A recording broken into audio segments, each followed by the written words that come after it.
Chapter 374. Tut-tut. It seemed that the handsome Nongju was quite famous in the soul-forming stage. Yu Qianqiu looked at their reactions and fell into deep thought. Man who looked at Yu Qianqiu with a flicker in his eyes. He was afraid that it was not easy to make Nongju's disciple obey him. After thinking for a while, he took out another storage bag from his storage bag and handed it to Yu Qianqiu. He said, "My junior brother was reckless and destroyed the venue of the competition.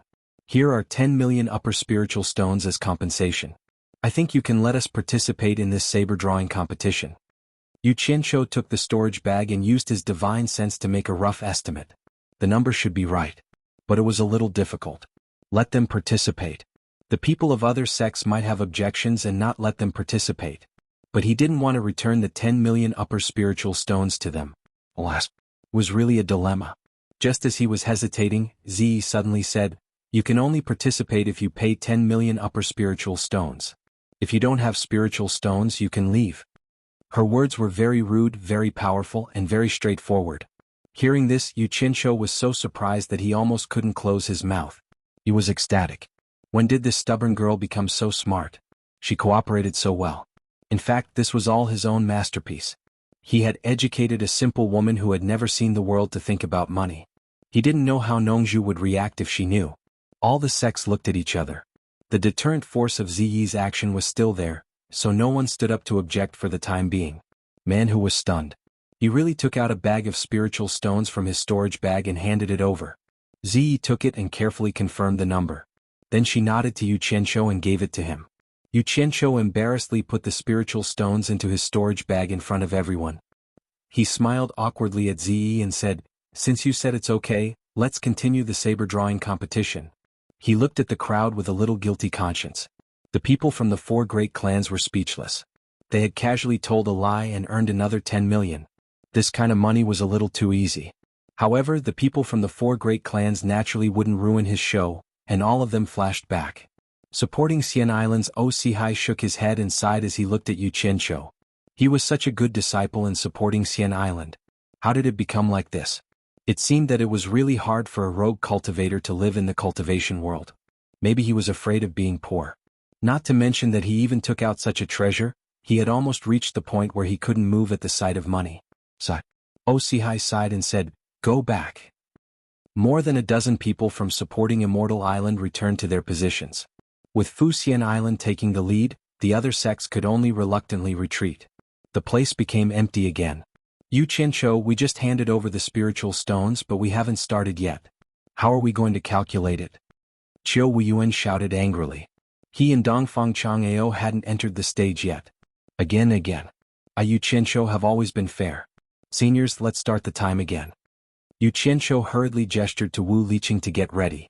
He turned back and smiled at Yan Zhuixing and the others. "Brother Yan, please do as you please.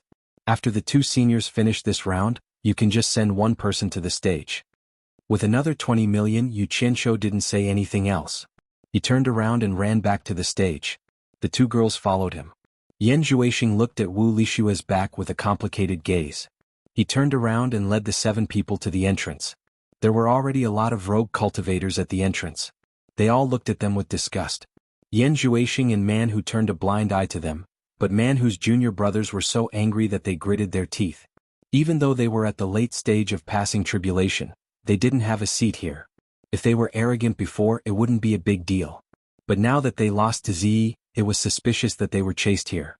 They were all masters at the late stage of passing tribulation, so it was hard for them to swallow their anger. Someone immediately transmitted his voice to Man Who. "Eldest senior brother, that Nongju is only at the mid-stage of spirit severing. Our master is at the late stage of spirit severing. Besides, this woman is only good at movement. If we really fight, we might be able to defeat her. Big senior brother, we came out this time to humiliate the Chinese cultivation world. Why are you so polite to her and humiliate us?" Man Who looked back at the tall and skinny man and transmitted his voice to him. "Second brother, I'm not afraid of her. Her master, Nongju, is a good friend of Bai Changchun. In the whole cultivation world, only Nongju hasn't taken an oath. Among the spirit-severing cultivators, only Nongju can enter the Chinese cultivation world at any time to disturb us.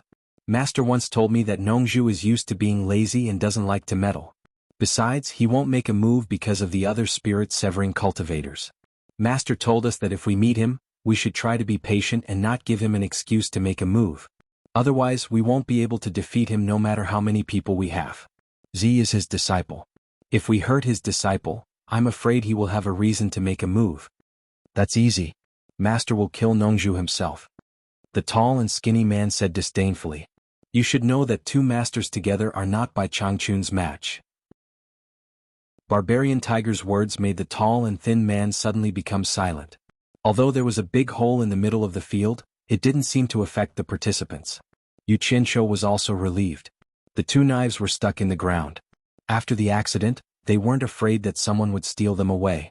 As soon as the timer started, Dongfang Chang'ao and Qiu Wuyuan used their earth energy to protect themselves.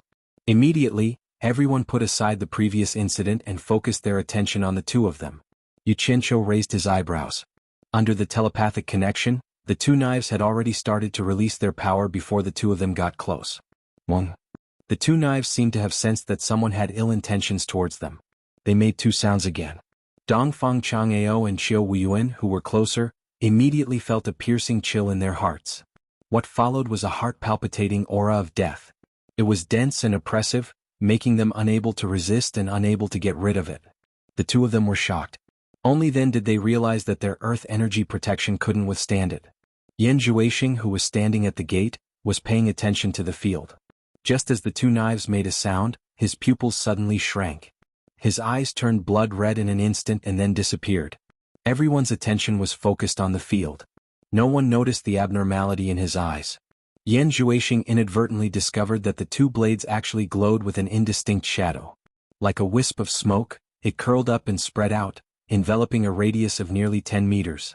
It didn't disperse for a long time, and just happened to include Dongfang Chang'ao and Qiu Wuyuan within it.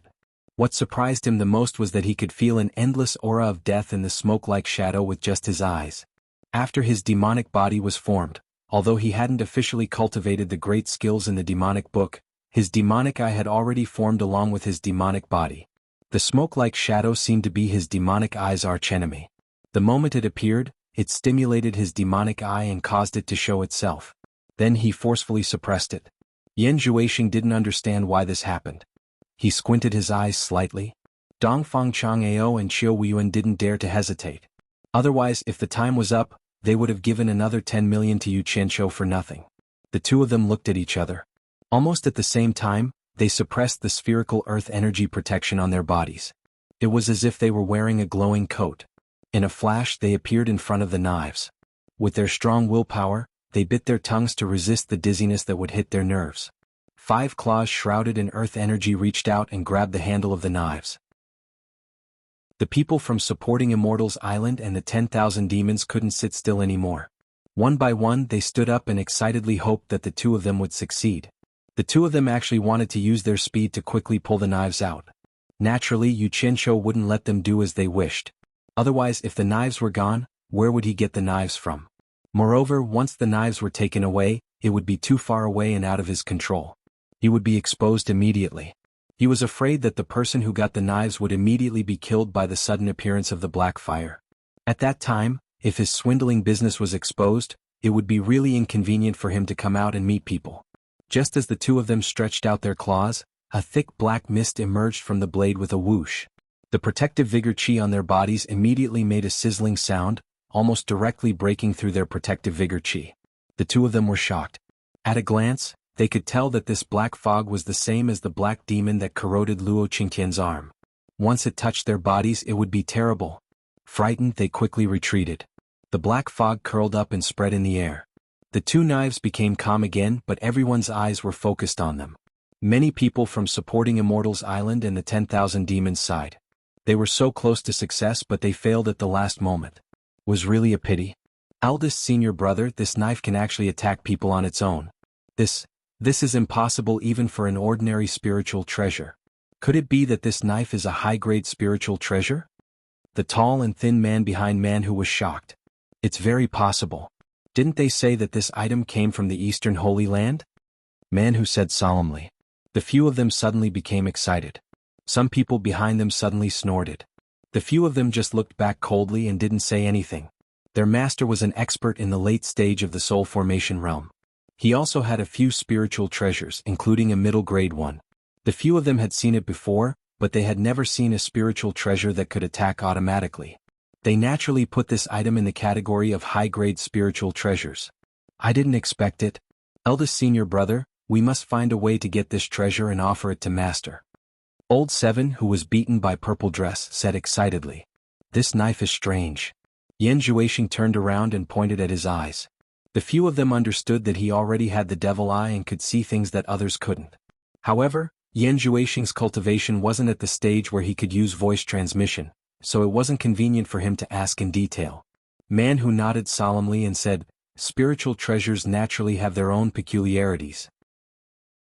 Otherwise they wouldn't be called spiritual treasures. Then he asked the few junior brothers, it seems that they won't be able to get this treasure.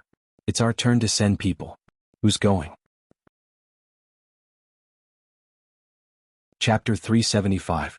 I'll go, the lanky second brother said. Be careful. If you can't do it, come back. Don't force it. Man Hu nodded and instructed. In the field, Dongfang Chang'ao and Qiu Wuyuan had already retracted their aura shield. Although the time was not up yet, the two of them felt that there was nothing they could do. If they forced themselves to draw the saber, they might even lose their lives. Each of them sighed and returned to their own tents in their own sections. On the stage, Yu Qianqiu was trustworthy. He held the gong of alarm and stared at the hourglass below until it was completely empty. Only then did he ring the bell to announce the end of the competition. On the other side, the lanky second brother had already slowly entered the field. Yu Qianqiu asked loudly, this round is short of one person. Who wants to go? He asked several times but no one answered. From everyone's expression, it was obvious that no one wanted to go with Yan Zhuixing's people. Yu Qianqiu suddenly felt a little depressed. However, he had no way to force others to go, so he could only announce the start of the competition. The second brother looked around with a trace of disdain on his face. However, he was immediately shocked by the bone-piercing chill coming from the saber. He did not dare to underestimate it and also released his aura shield. However, the aura shield could not stop the aura of death. The second brother immediately felt himself entangled in endless despair. His spirit became illusory, and he wanted to give up this meaningless resistance. His whole body was also swaying. Not good. There's something wrong with the second brother. The senior and junior brothers were shocked. Second brother? Man Hu saw that the situation was not right. He immediately shouted like a bolt from the blue. The second brother, who was immersed in the illusion, trembled and woke up. He thought, that was close. I was too careless. He steeled his mind and immediately walked toward the saber. With his cultivation, he was naturally much stronger than Dongfang Chang'ao and Qiu Wuyuan in resisting the pressure coming from the saber. At this moment, Yu Qianqiu, who was on the stage, shouted, the rules of the sword-drawing competition have already been posted outside. Outsiders are not allowed to help in the sword-drawing competition. If anyone dares to interfere, they will be declared a failure in accordance with the rules. Man Hu immediately cupped his hands and apologized. I'm sorry, I came in a hurry and didn't have time to look carefully, please forgive me. Then he turned around and shouted, Old 7, go and find the rules of the convention posted outside.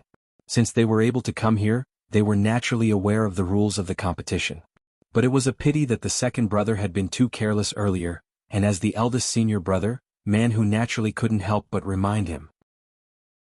Old 7 understood that eldest senior brother was looking for an excuse to step down, but when he turned around he found that no one behind him made way for him, so he could only teleport out. Second brother also heard these words. He knew that eldest senior brother had lost face in front of so many people because of him. His heart was filled with gratitude and he hardened his heart to pull the knife back. But as soon as he approached the knife, he also encountered the black demon that Dongfang Chang'ao and Qiu Wuyuan had encountered before. The transparent protective aura shield flickered under the erosion of the black demon. Second brother was shocked. He didn't expect the black demon to be so powerful. No wonder the two people before retreated as soon as they encountered it. Man Hu and the others naturally saw that this was a sign of rapid consumption of Jinqi, and their hearts were in their throats. But this time, Man Hu learned his lesson and no longer shouted loudly. Instead, he transmitted his voice, Second brother, if you can't do it, come back, don't force yourself. Second brother silently shook his head. He had made up his mind to pull out the knife. The experienced people of the various sects also saw that someone might be transmitting his voice to remind him of something. But this was a matter without evidence, and they couldn't say anything if they couldn't find any evidence.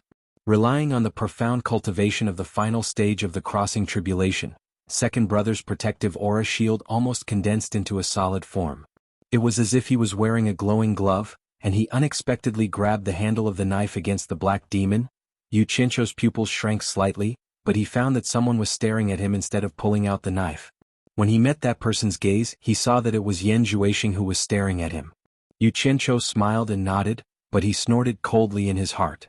Wanting to pull out the knife like this is too easy. You're forcing me to kill you. Seeing that the knife was about to be pulled out by second brother, the faces of the various sects changed. If this was really the case, then the Chinese cultivation world would lose a lot of face. Although the other party's cultivation was at the final stage of the crossing tribulation, so many people couldn't fight against one person. Moreover, this was in their own territory. Wouldn't it be shameful? Especially the people of Fuxian Island and the 10,000 demons, the leaders of the righteous and demonic sections. Their expressions were even more unsightly. They all regretted that they didn't let the consecrators of their sects personally take action. Just as second brother grabbed the knife handle, a raging black flame suddenly appeared on the body of the knife. In an instant, his entire body was wrapped inside, and the protective aura shield on his body was easily destroyed in an instant. Second brother, come back. Man Hu and the others no longer cared about the rules and shouted in alarm. Ah! Almost at the same time as they shouted, second brother had already flashed out of the black flame with a teleportation, but he still held his head and let out a mournful scream. For a cultivator at the final stage of the crossing tribulation to let out such a miserable scream, one could imagine the pain he was suffering. The people of the various sects all shivered in fear. Although second brother had flashed out of the black flame, he was like a piece of burning wood. The black flame stuck to his body and burned, and he couldn't get rid of it at all. Man Hu and the others flashed over, but they immediately didn't dare to get close to the terrifying power of the black flame. They could only shout and scream from afar as if they had gone crazy. The eyes of the senior and junior brothers were bloodshot as they watched second brother's skin and flesh disappear in the blink of an eye, turning into a skeleton. The skeleton swayed, and in the end even the skeleton collapsed and scattered on the ground. The black flame gradually died out, and a gust of wind blew past, and the scattered bones on the ground immediately withered and turned into flying ashes. The senior and junior brothers were dumbfounded as they looked at second brother's disappearing body. The people of the various sects were dumbfounded as they looked at the two knives. With such power, who could pull them out? Especially Dongfang Chang'ao and Qiu Weiyuan, the two of them were extremely glad that they had retreated when they saw Black Fiend. If they had really grabbed the knife handle and activated the black flame, they were afraid that they would end up like this person in front of them. The two of them looked at each other silently across the stage. It's over. When Yu Qianzhou saw everyone's expression, he suddenly came to a realization and sighed in his heart. With such a commotion, who would dare to pull out the knives? No one would spend money to throw away their lives.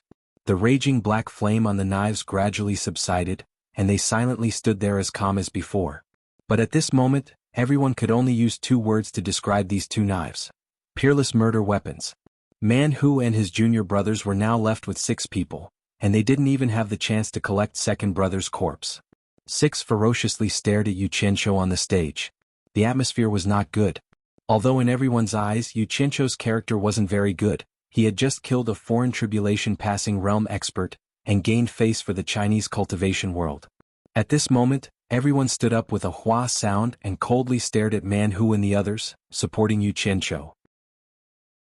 The 6 clan elders of the 4 great clans also brazenly appeared on the stage, and stood on either side of Yu Qianzhou. Man Hu glanced at the 6 elders, and found that they were all at the late tribulation-passing realm. His eyes flickered. It wasn't that Man Hu was afraid of the 6 of them, but because of Ziyi who was standing beside Yu Qianzhou, he had some misgivings. Otherwise, with their cultivation, they would have dared to cause trouble wherever they went. Wu Sihai was speechless. Wherever this brat went, something would happen. They couldn't even guard against him, he was a jinx. Yu Qianzhou cupped his hands towards Man Hu and the others and said, I deeply sympathize with what happened to my fellow disciples, but the saber drawing assembly has a rule. If any accidents occur, I will not be responsible. After saying that, he looked around and said, the next round will continue, that person who is interested can come up and pay spirit stones. Again, who will come? It's more like courting death. Everyone's eyes were fixed on Yu Qianzhou. They didn't expect him to be greedy to this extent. In fact, Yu Qianqiu didn't have any hope, he was just saying it. What if there were people who wanted treasures more than their lives? Now that he had only obtained 60 million, he was a bit unwilling. Saying what if, there really was what if. At this moment, Yan Zhuixing slowly stepped forward and said, "Let me try." As he said that, he threw a storage pouch onto the stage. Yu Qianqiu caught the storage pouch and was stunned. Everyone looked at Yan Zhuixing. At this moment, everyone realized that Yan Zhuixing, who was originally at the core formation stage, was now at the middle stage of the nascent soul stage. It had only been a few short years. However, a mocking expression appeared in everyone's eyes. Even someone at the late stage of the passing tribulation couldn't withstand it. Wasn't a nascent soul stage courting death?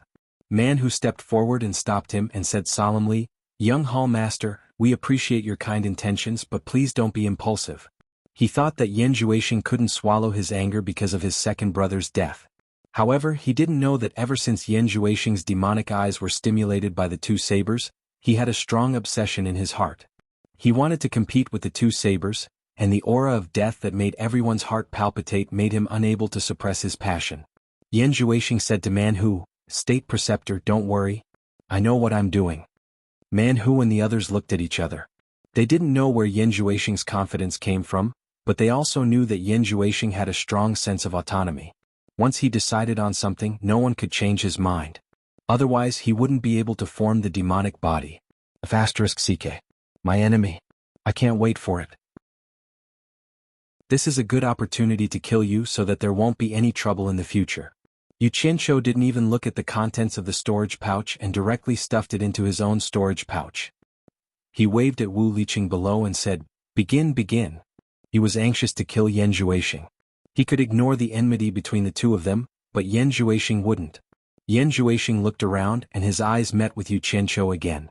The latter smiled and made a pleased gesture to him. Yan Zhuixing nodded and no expression could be seen on his face. He directly walked towards one of the sabers. Before he got close, a bone-piercing chill suddenly attacked him. Yan Zhuixing stopped, closed his eyes and opened his arms to welcome the aura of death that followed closely. Indifference, ruthlessness, sternness, despair, and a series of extremely negative auras mixed together to form the aura of death. Yan Zhuixing slowly opened his eyes and turned to look at Yu Qianqiu. There was actually a smile on his face. However, Yu Qianqiu's expression changed. He could feel that the pressure released by the black fire not only had no effect on Yan Zhuixing, but it was all absorbed by Yan Zhuixing's body. Chapter 376. Those who had not personally experienced it might not know how powerful it was, but Dongfang Chang'ao and Qiu Weiyuan were shocked. Even with their cultivation, it was difficult for them to withstand such pressure, but Yan Zhuixing seemed to be completely fine. Although they had not personally experienced it, they also felt that something was wrong. Only now did Yan Zhuixing understand that his devil body could actually restrain the death aura emitted from the blade. After absorbing it into his body, his devil body showed faint signs of strengthening, which really surprised him. No wonder he had the urge to try it out.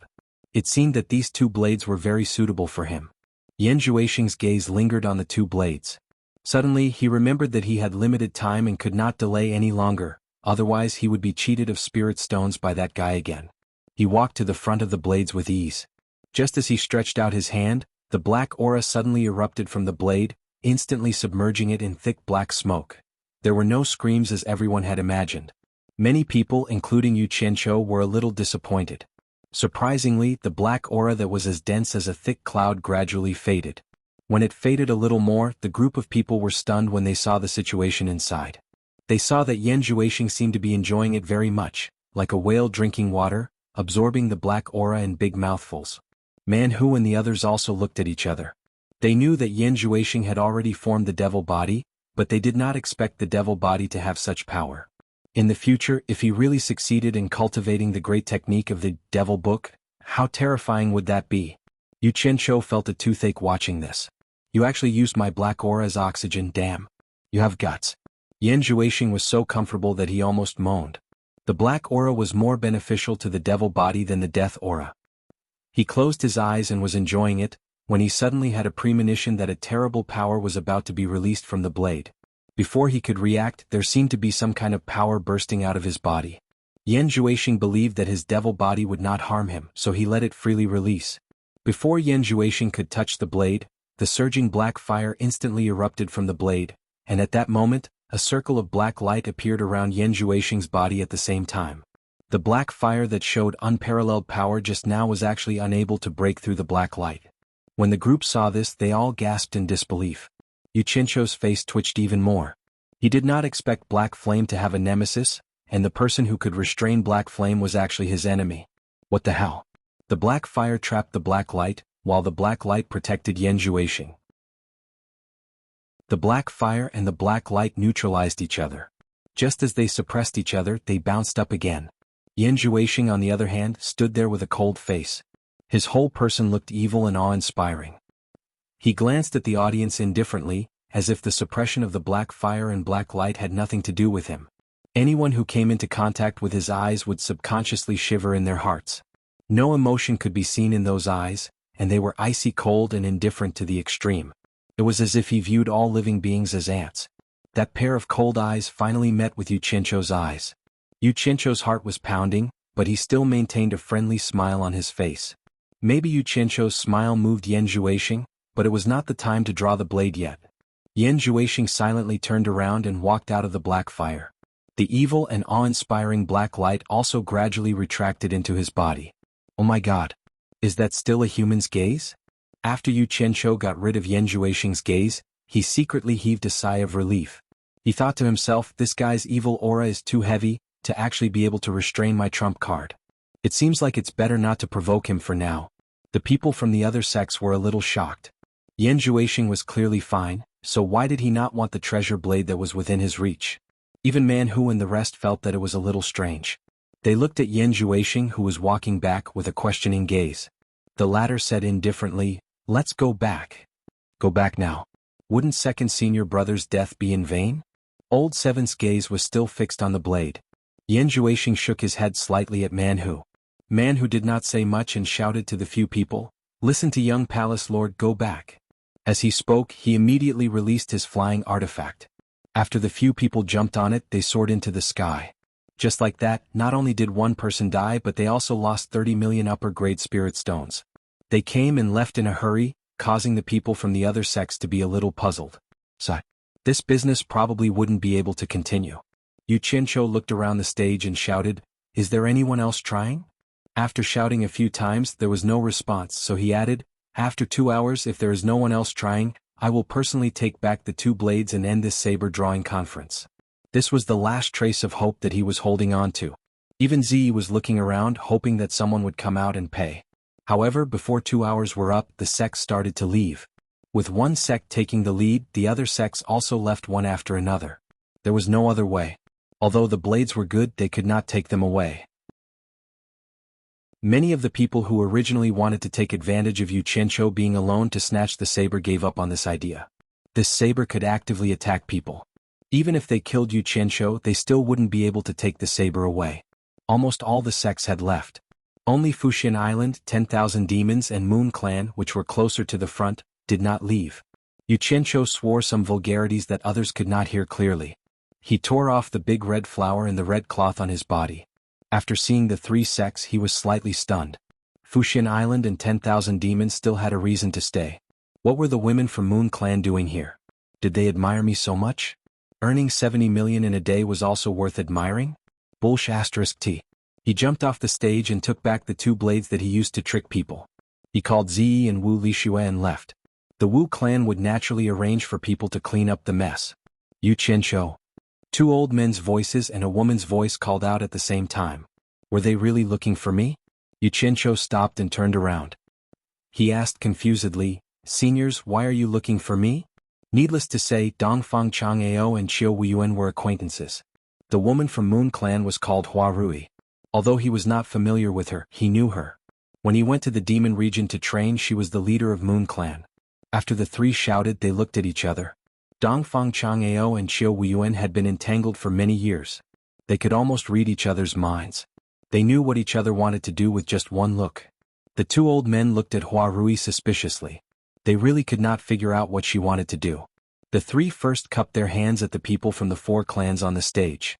Then they led their disciples and walked toward Yu Qianzhou. Yu Qianzhou and Wu Lixue greeted them. Ziyi, on the other hand, stood there without moving. Indeed, with her cultivation and background, she did not need these people at all. The people from the 3 clans surrounded the 3 of them, but they did not say anything. Yu Qianqiu looked left and right. He did not understand what the 3 of them wanted. He thought to himself, are they going to let me do something because I made some money? With the wealth of these 3 clans, they did not need to collect protection fees. In the end, it was Qiu Weiyuan who said cheerfully, Brother Yu, I would like to invite you to 10,000 demons as a guest. Would you like to do me the honor? Ah, Senior Qiu, you are too polite. Yu Qianqiu replied, but he immediately thought of what Qiu Weiyuan said about buying a knife. It probably had something to do with this. Just as he did not know how to reject, he suddenly saw Hua Rui staring at Ziyi. He quickly took the opportunity to ask Qiu Weiyuan, Senior Hua, do you know Ziyi? Qiu Weiyuan's face twitched and he cursed the little fox in his heart. Hua Rui came back to her senses and smiled. No, I don't. Her eyes were still staring at Ziyi from time to time. Senior Hua, why are you looking for me? Yu Qianqiu was confused. Nothing. As soon as Hua Rui said that, she stunned herself. Why did she stop him for no reason? She immediately changed her words and said, nothing important. On behalf of the Moon Clan, I would like to invite you to visit the Moon Clan. As soon as she said that, Dongfang Chang'eo and Qiu Weiyuan were both stunned. The Moon Clan was made up of women and they never invited men casually. Even if they did invite men occasionally, they would only invite people of high moral standing in the cultivation world. Why would they invite someone with bad character like Yu Qianqiu? The 2 of them looked at each other and thought to themselves, something's wrong. Yu Qianqiu naturally would not suspect that he was a bad person. However, he had also heard that the Moon Clan was not a place where men could go casually. He was stunned and said, Yu Qianqiu would not dare to reject Senior Hua's invitation. However, Yu Qianqiu is a man. It might be inconvenient for me to go. Bring your female companion with you. Of course there won't be a problem. Hua Rui smiled and pointed at Ziyi. Dongfang Chang'eo and Qiu Weiyuan were suddenly enlightened. It turned out that the person the Moon Clan invited wasn't Yu Qianqiu, but this mysterious woman. However, they were not familiar with this woman, so they used Yu Qianqiu as an excuse. Yu Qianqiu understood what she meant. It seemed that she was targeting Ziyi. He couldn't help but look at Ziyi a few more times. However, Ziyi stared at Hua Rui and said, we can go. How many spiritual stones can you take out? Everyone instantly fell silent. Very quiet, Yu Qianqiu's face twitched again and again. This girl is even more shameless than me. Someone invited you as a guest and you want them to pay? This logic was unprecedented. He was also struck speechless by the lightning. How many spiritual stones do you need? Hua Rui asked with a stiff face. Is 20 million enough? Ziyi asked Yu Qianqiu. Yu Qianqiu opened his mouth wide. He felt a little dazed and didn't know whether to laugh or cry. Sister. Even if you want to get money, you have to look at the occasion. Even if you want to embarrass yourself, you don't have to do it like this. Even if you want to, don't do it now. He didn't speak and Ziyi thought he agreed. She turned around and said, 20 million. She didn't forget to add to Hua Rui, 20 million top-grade spiritual stones. Yu Qianqiu couldn't afford to be embarrassed. He was afraid that she would say something else. He hurriedly bowed to Dongfang Chang'eo and said, Senior Dongfang, why are you looking for me? Dongfang Chang'eo, who was staring at Ziyi in a daze, came back to his senses. His expression became solemn again. He said, Yu Qianqiu, follow me back to supporting Xian Island. I have something to discuss with you. Yu Qianqiu had a faint smile on his face. I'm no longer a disciple of supporting Xian Island. Why are you still talking to me like this? It's as if I have to go. He immediately shook his head and said, let's discuss it here. There's no need to go to supporting Xian Island. Yu Qianqiu, what's wrong with supporting Xian Island? Why are you avoiding it like this? Sihai came out from behind and shouted. Logically speaking, Dongfang Chang'eo was still under his control. However, when it came to handling outside matters, Dongfang Chang'eo was better at it. Therefore he didn't say anything. But now, he couldn't help it because he was one of the people who wanted to recall Yu Qianqiu back to supporting Xian Island. Yu Qianqiu shook his head and didn't say anything. Sihai snorted coldly, waved his hand and walked away. Dongfang Chang'eo frowned and said, Yu Qianqiu, Aunt Jiu asked me to find you. She wants you to go back to supporting Xian Island. Are you going? Yu Qianqiu still shook his head and said, Senior Dongfang, please send my regards to Aunt Jiu. If there's a chance, I'll definitely pay her a visit. Dongfang Chang'eo let out a deep breath and said, Aunt Jiu asked me to ask you if you still remember a promise you made in the past. If you remember, you have to go back to supporting Xian Island. Aunt Gio wants you to fulfill your promise. Chapter 377. The flying artifact broke through the sky and flew towards the East Sea. Only 7 of the 8 people were left. Their faces were gloomy and looked out of place with the white clouds outside. Big brother, those people are still following us. Let me go and kill them. Old 7 looked at the 3 flying artifacts and said angrily. When they came from the East Sea, the people from the Cultivation Alliance immediately followed them. Now that they returned, they were still following them. It seemed that they would not stop monitoring them until they returned to the East Sea. Now is not the time to provoke conflict. The cultivators of the various countries are gathering people. After a large number of people arrive, we will settle the score with them. Second brother's death must be avenged. Man whose face was pale. He was gritting his teeth when he suddenly found that Yan Juexing was on the verge of falling. It seemed that he could not stand stably. He immediately supported him and asked, "Young palace master, are you injured?" They looked at him in surprise. Was the calmness from before just an act? Yan Juexing looked back at the flying artifact that was following them from afar. Just as he turned his head, he spat out a mouthful of blood. His face instantly turned pale. What made Man Hu and the others shocked was that when the blood Yan Juexing spat out fell on the bottom of the flying artifact, it actually emitted black smoke and quickly dried up into a scab. "Were you injured by the saber?" Man Hu asked. "My demonic body seems to be able to restrain that saber. However, my demonic body has just formed and is not stable yet. When I was defending, I was accidentally invaded by the fire poison. Fortunately, the demonic body suppressed the fire poison and did not spread." Yan Juexing's face was pale as he said, "After going back, I will speed up the cultivation of the demonic book. I must get those 2 sabers." After half a day, they successfully returned to the everlasting island. Yan Juexing did not say much and directly flew into the depths of the mountains on the island. The senior and junior brothers looked at each other in the sky.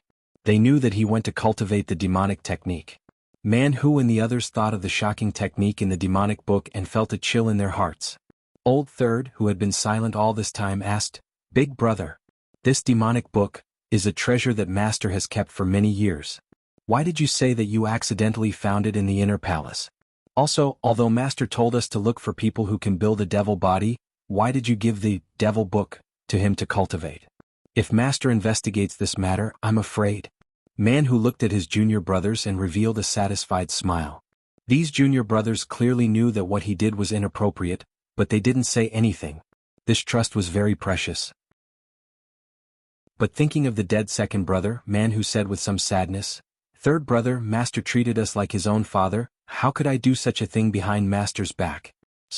When Master found out that Yan Juexing had formed the devil body, he was so happy that he almost came to China in person. However, he was bound by the poison oath, so he had no choice but to accept my will and pass the devil's book to Yan Juexing, and let us listen to Yan Juexing's commands. The others were speechless. Although they didn't say it out loud, their expressions were filled with doubt. "There are some things that you guys don't know. However, now that Yan Juexing has formed his demonic body, it's time for me to tell you guys." Man Hu looked at his junior brothers and slowly said, "The ancient devil path is true, and the passage to the devil world is also true. This is because the devil path was too powerful in the past, even the immortal and netherworld had to bow down to them. Who would have thought that such a powerful devil path would be provoked by the immortal and netherworld? As for what happened, even Master doesn't know. In short, the passage to the devil world was sealed by the immortal and netherworld. But the devil monarch of the devil world was also not an ordinary person. After discovering that something was wrong when the passage was about to be sealed, he forcefully used a great technique to capture a devil path pawn and send him out.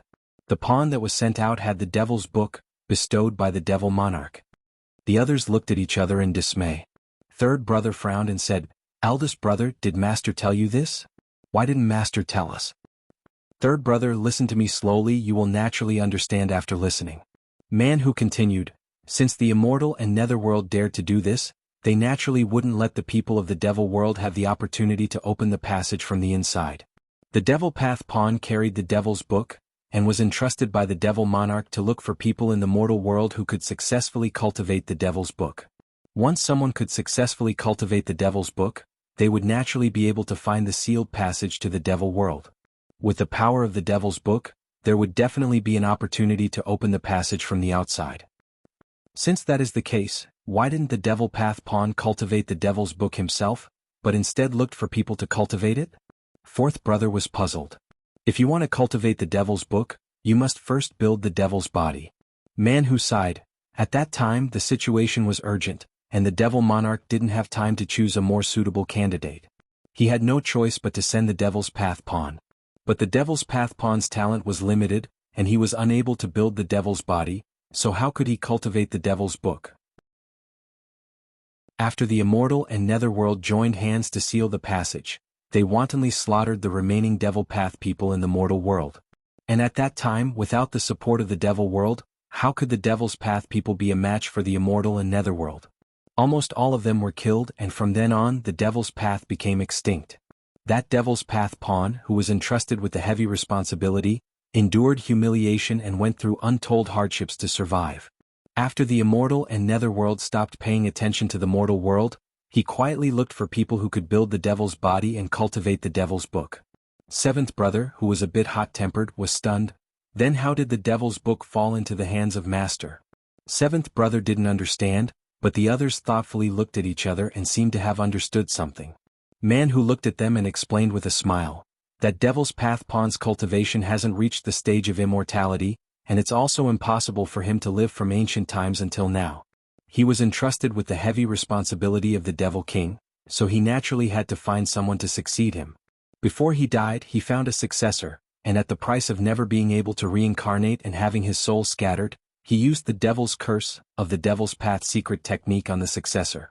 If the successor doesn't fulfill his last wish, he must find a suitable successor to continue, otherwise he will face the punishment of the Devil's Curse, and at that time he will neither live nor die. And that Devil's Curse will also be passed down from generation to generation. Seventh brother was stunned. He wasn't a fool and roughly understood what was going on. He couldn't help but ask, "Eldest senior brother, do you mean that Master is the successor of this generation who has been entrusted with a heavy responsibility? Then wouldn't Master also have that devil's curse planted on him?" "That's right." Man who solemnly said, "I have already promised to inherit Master's heavy responsibility. If Master is gone, the devil's curse will automatically descend on me." Everyone was shocked when they heard this, and they all looked at their eldest senior brother in a daze.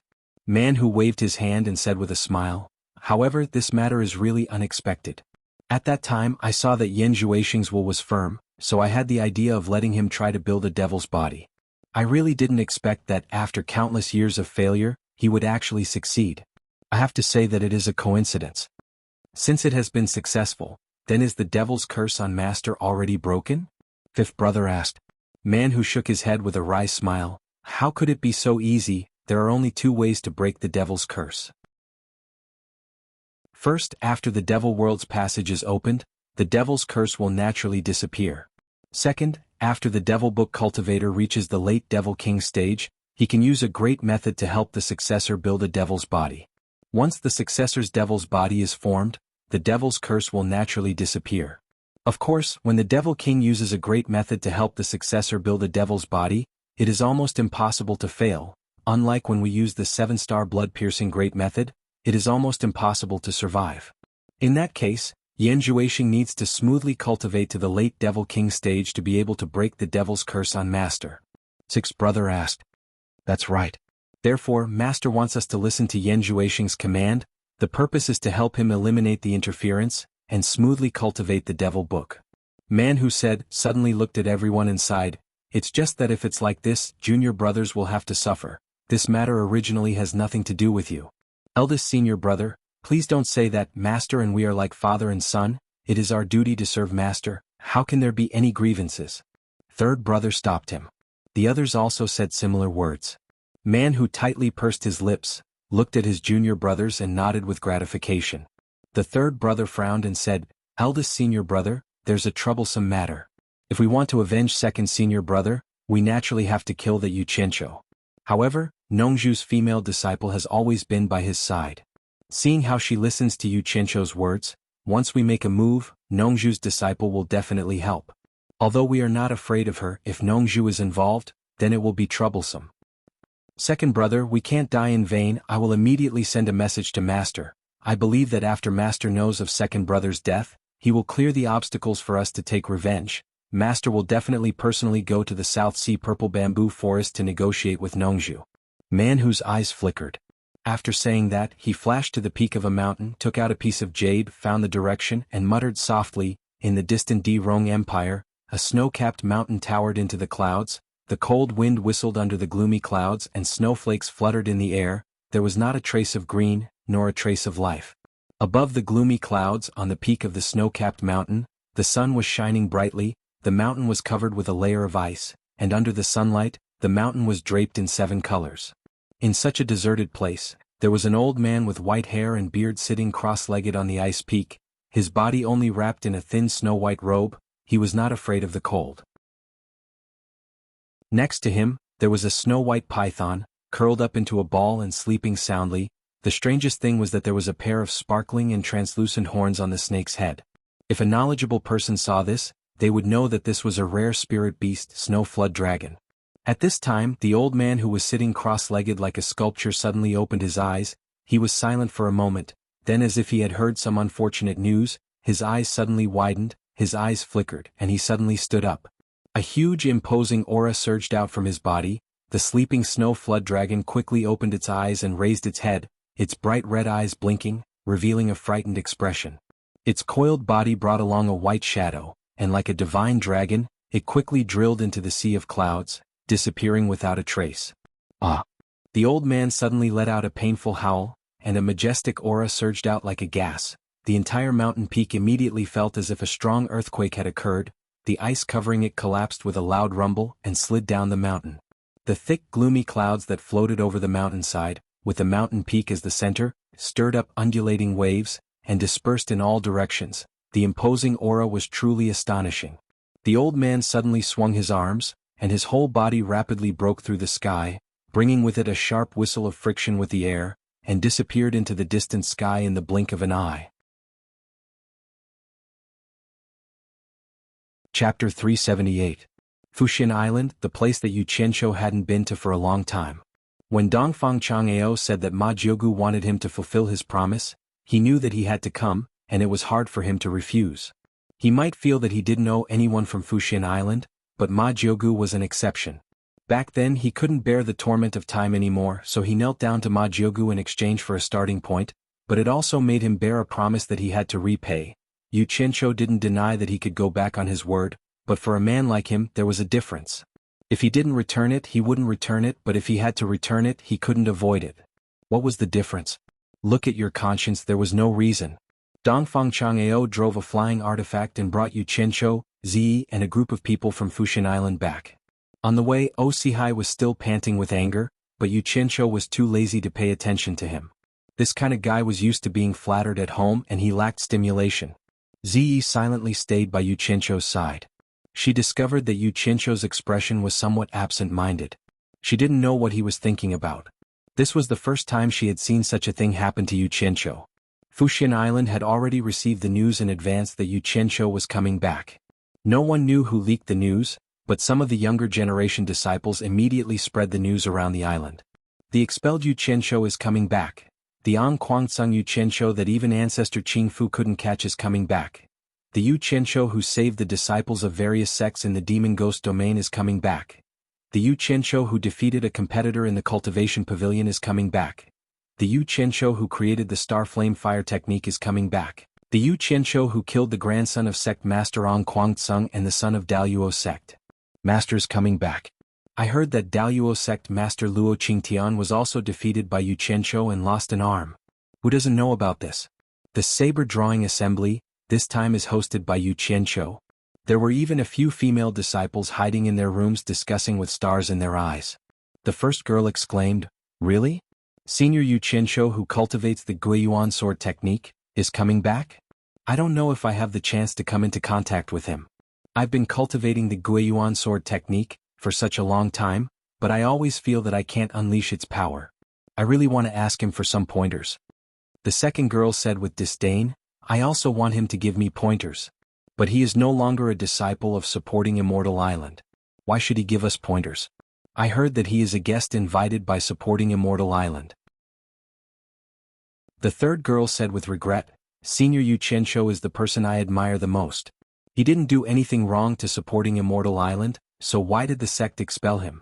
Now, with his ability, he is still famous in the cultivation world without the support of the world's #1 sect.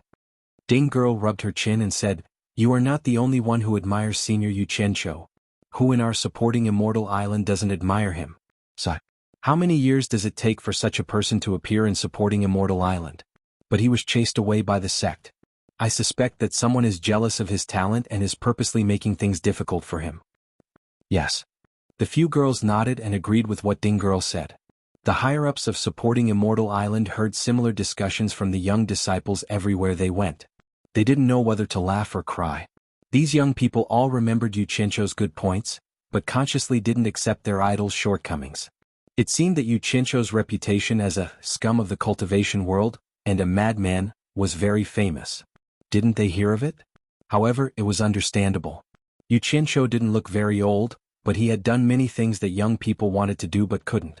Furthermore, any of the things he did could make the young people with dreams famous. What's more, he did so many things on one person. Actually, let alone the young people, how many of the older generation didn't secretly admire him? Otherwise they wouldn't have called back Yu Qianqiu this time. If Yu Qianqiu heard these discussions, it was unknown what he would think. Presumably he would also sigh. After so many years, he rarely stopped to rest and had always been bouncing around tirelessly. He actually did so many things, and it could be said that his hard work wasn't in vain. Actually, he didn't only do these things in the open and in the dark. A man who didn't know tiredness could also do some things. When they arrived at supporting Immortal Island, Ziyi sized it up curiously. She had also heard of this world's #1 sect. Yu Qianqiu looked at the island below expressionlessly. The thick fog on the island opened up a path. The flying immortal treasure went through and directly flew to the square in front of Penglai Pavilion and landed. On the peak of the alchemy pavilion, Guan Weiwu threw off his image of an alchemy addict. He stood in front of the cliff of the alchemy pavilion and watched the flying immortal treasure land with his own eyes. He sighed softly and said, "Is he back? Won't you know if you go and see for yourself? After all, they are master and disciple. I don't think Yu Qianqiu is a heartless person." Yang Qian, who was standing beside him, laughed. Yang Qian also didn't expect that the kid who liked to wander around in the past would actually make such a big name in the cultivation world. You really can't judge a book by its cover. Sigh. He can't blame others. I, as his master, have never given him anything or taught him anything. Even when he was about to be expelled from the sect, I didn't stand out to protect him. Guan Weiwu looked in the direction of Penglai Pavilion and laughed bitterly. Cutting off ties. I, as his master, have hurt his heart. It's fine if I don't go. In front of Penglai Pavilion, Yu Qianqiu looked around and was instantly shocked. He could see supporting Immortal Island disciples everywhere. When he was in supporting Immortal Island, he had never seen so many disciples loitering around Penglai Pavilion. Could it be that supporting Immortal Island secretly recruited many disciples? But why didn't he hear 100 Charm Beauty mention it before? Yu Qianqiu looked around suspiciously. It seemed that all the people walking around were staring at him.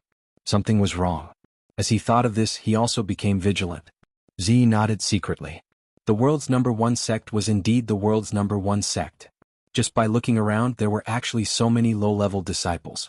Let's go. The sect leader and the others are waiting for you in Penglai Pavilion. Dongfang Chang'ao said as he put away his flying immortal treasure. Osihai had already gone in without saying a word. Is Anjio here too? Yu Qianqiu asked. Dongfang Chang'ao looked up at Penglai Pavilion and said, Anjio should be here too. Let's go up and wait. Yu Qianqiu also looked up and said with an expressionless face, How would I dare to trouble Anjio? I'd better go to Mulberry Garden and pay my respects to her personally. Elder Dongfang, please inform her first so that there won't be any misunderstandings. With that said, he unsheathed the long sword on his back and flew towards Mulberry Garden. Ziyi also followed. Dongfang Chang'ao was stunned and immediately understood that he didn't want to meet the sect leader and the others. He looked up and saw that Feng Xiangtian had already appeared in front of the window with a gloomy face. This brat didn't give me any face at all. Dongfang Chang'ao shook his head helplessly and sent a message in the direction of Mulberry Garden. He then entered Penglai Pavilion.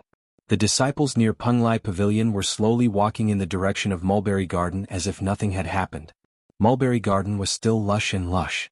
In the inner garden, Lan Bingxue had already helped Ma Jiao to stand in the courtyard. Yu Qianqiu and Ziyi landed in the outer garden. To show respect to Ma Jiao, the two ignored the gazes of others and directly walked into the inner garden. As soon as he saw Ma Jiao, Yu Qianqiu immediately bowed and said, "Yu Qianqiu greets Aunt Jiao." After getting up, he didn't even look at Lan Bingxue. He didn't even think about putting on an act towards this woman who had hurt his woman. Sooner or later he would settle the score with her. Lan Bingxue's expression slightly changed. Ma Jiao nodded and smiled. "It's good that you came." Then she looked at Ziyi and asked, "You must be Miss Ziyi?" With this question, it seemed that Ziyi's performance in the saber drawing assembly had made her famous in the world. Ziyi didn't speak. No matter how high Ma Jiao's seniority was, it couldn't be higher than her. Yu Qianqiu quickly replied respectfully, "Aunt Jiao, she is indeed Ziyi." Ma Jiao didn't mind.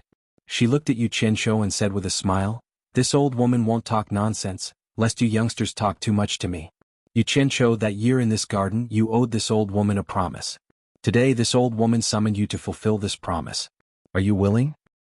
Elder Dongfang has already informed me. Since this junior has come, ninth aunt, please do not hesitate to instruct me. As long as this junior is able to do it, I will definitely do my best to accomplish it," Yu Qianqiu said respectfully. "Good. This old woman didn't misjudge you. You are indeed a trustworthy and responsible man." Ma Jiao nodded and said with a smile, "What I want you to do is very simple. This old woman wants you to rejoin supporting Immortal Island." This. Yu Qianqiu was stunned. When he came here he had thought of the worst and even made all sorts of plans. He didn't expect that he would rejoin supporting Immortal Island. Ziyi also looked at Yu Qianqiu in a daze. How was it possible for Senior Bai's disciple to rejoin supporting Immortal Island? What? Is this request making things difficult for you? Ma Jiao thought that Yu Qianqiu was embarrassed and said with a smile, "Let bygones be bygones. Don't take it to heart. If anyone dares to gossip, this old woman will be the first to deal with him." Yu Qianqiu smiled bitterly and said, "Aunt Jiao, it's not that I don't want to agree, but this junior can't. I already have a master, so how can I join supporting Immortal Island?" Ziyi also nodded and said, "Yes, he can't join supporting Immortal Island. If he does that and offends his master, I'm afraid that supporting Immortal Island will disappear from the cultivation world." Ma Jiao looked at Lan Bingxue speechlessly. She wasn't speechless because of Yu Qianqiu's rejection, but because of Ziyi's arrogant tone. If someone else had said this, Ma Jiao would have treated it as nonsense. However, it was different when Ziyi said it. Everyone in the cultivation world knew that Ziyi could easily deal with 7 experts at the late stage of the crossing tribulation stage. There was also her mysterious master, Mr. Nongzhu, and the unheard of South Sea purple bamboo forest. Everything indicated that Ziyi's background wasn't simple. Now that she said such words, the so-called master of Yu Qianqiu might really be someone that supporting Immortal Island couldn't afford to offend. "Yu Qianqiu, can you tell this old woman who your master is?" Ma Jiao asked. This. Yu Qianqiu thought for a while and said slowly, "Although you haven't met my master, when we were training in the demon domain, my master injured you and the seniors of supporting Immortal Island." "What? He's your master?" Ma Jiao shuddered when she heard this. The terrifying scene from back then was still deeply engraved in her mind. A thunderous and sonorous divine sense had instantly injured a group of people. That person's cultivation was unimaginable. That person was an invincible existence. Chapter 379. "Aunt Jiao, please keep this secret for me." Yu Qianqiu bowed and said, "Aunt Jiao, is there anything else you want me to do? As long as it's within my capabilities, I will do my best." Ma Jiao looked at him with a complicated expression. She didn't expect him to find such a powerful backer. No wonder he dared to be so unscrupulous in the cultivation world. She shook her head and said, "I can't think of anything for the time being. Stay on supporting Immortal Island for a day and I'll let you know when I think of something." Yu Qianqiu hesitated for a moment before he said, "I would like to do something to offset the promise I made back then. I wonder if you, Aunt Jiao, would agree?" This promise was like a fishbone stuck in his throat. He really wanted to resolve this matter as soon as possible. Otherwise, others might use it against him in the future. "Oh, what is it?" Ma Jiao's eyes lit up. "Why don't you tell me?" "If I help you, Aunt Jiao, increase your lifespan by another 150 years, I wonder if I can cancel out this promise?" Yu Qianqiu slowly said. When these words were spoken, everyone was greatly shocked. Could he, Yu Qianqiu, Really do something as heaven-defying as allowing someone to live for another 150 years for no reason? Even Ziyi looked at him with a face full of shock. Ma Jiao's chest heaved up and down and her breathing became rapid. She didn't have much time left to live. What kind of concept would it be if she could live for another 150 years? Perhaps she would have a chance to break through to that legendary realm. After calming down, her eyes flickered and she said, I won't use your promise to tie you down for the rest of your life. Rest for a day and let me think about it. I'll give you an answer tomorrow. In that case I'll take my leave. Yu Qianqiu bowed and left the mulberry garden with Ziyi. After watching the two leave, Lan Bingxue turned her head and said, Aunt Jiao, why didn't you agree to him? If he can really extend your lifespan by another 150 years, it will be a great thing. 150 years of lifespan? Ma Jiaogu murmured with a confused expression. Lan Bingxue stayed silent with her for a while, then suddenly asked in a low voice, Aunt Jiao, who is Yu Qianqiu's master? When she was supporting Ma Jiaogu just now, when Yu Qianqiu mentioned the origin of his master, Ma Jiaogu's body trembled. She could clearly feel it. She really wanted to know who could make Ma Jiaogu so shocked.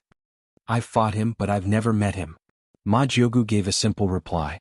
Although she kept Lan Bingxue by her side, she wouldn't let Lan Bingxue know about some matters that involved the core of the sect. She didn't know why. Lan Bingxue lowered her head and stopped asking. Knowing that Ma Jiaogu would give him an answer tomorrow, Yu Qianqiu instantly felt relieved. It was better to settle this matter earlier than later. Now that he was in a good mood, he led Ziyi out of the mulberry garden, letting Ziyi appreciate the 10,000 fragrance garden that was full of spirit grasses. Are these all spirit grasses? Ziyi's pretty face melted. Smelling the fragrance, looking at the grass, vines, flowers and willows all over the mountains and fields, her face bloomed with innocent curiosity. Compared to the monotonous purple bamboo forest, the scenery here was much more vivid and lively. Yes, they are all spirit grasses. Yu Qianqiu nodded his head. In his heart he thought, this is nothing. If there is a chance, I will let you go to my territory and see what is called the most complete variety of spirit grasses. Now that he was in the 10,000 fragrance garden, he naturally had to go to the main hall, where his woman was. At the entrance of the main hall, Fernan and Ferong had been waiting for a long time. There was no one around, so it seemed that they had been asked to leave. The expressionless former came back from Penglai Pavilion. He was originally with the head and the others, but who knew that Yu Qianqiu did not give face to the head of the #1 sect in the world and went directly to see Ma Jiaogu. Fernan had to go back to the 10,000 fragrance garden to wait for Yu Qianqiu. He had already decided in his heart that if Yu Qianqiu did not come to the 10,000 fragrance garden to see him after he came to the mulberry garden, he would carefully consider the relationship between this guy and his daughter. Furong's face was full of joy. Fernan was afraid that his daughter would be too happy and be seen by others about Yu Qianqiu's return, so he specially blocked the news from her. It was not until just now that he told her, and he also gave her a lot of instructions. Senior Fei. Yu Qianqiu saluted awkwardly. Since he was caught in bed last time, he felt that the 3 words Senior Fei were not smooth no matter how he called him. Hearing this, Fernan also had a strange expression. He nodded slightly and his eyes fell on Ziyi. Ferong called out cheerfully, Yu Qianqiu. Her voice was still so pleasant to hear. Yu Qianqiu smiled at her. In public it was not good to show too much affection. Come in and talk.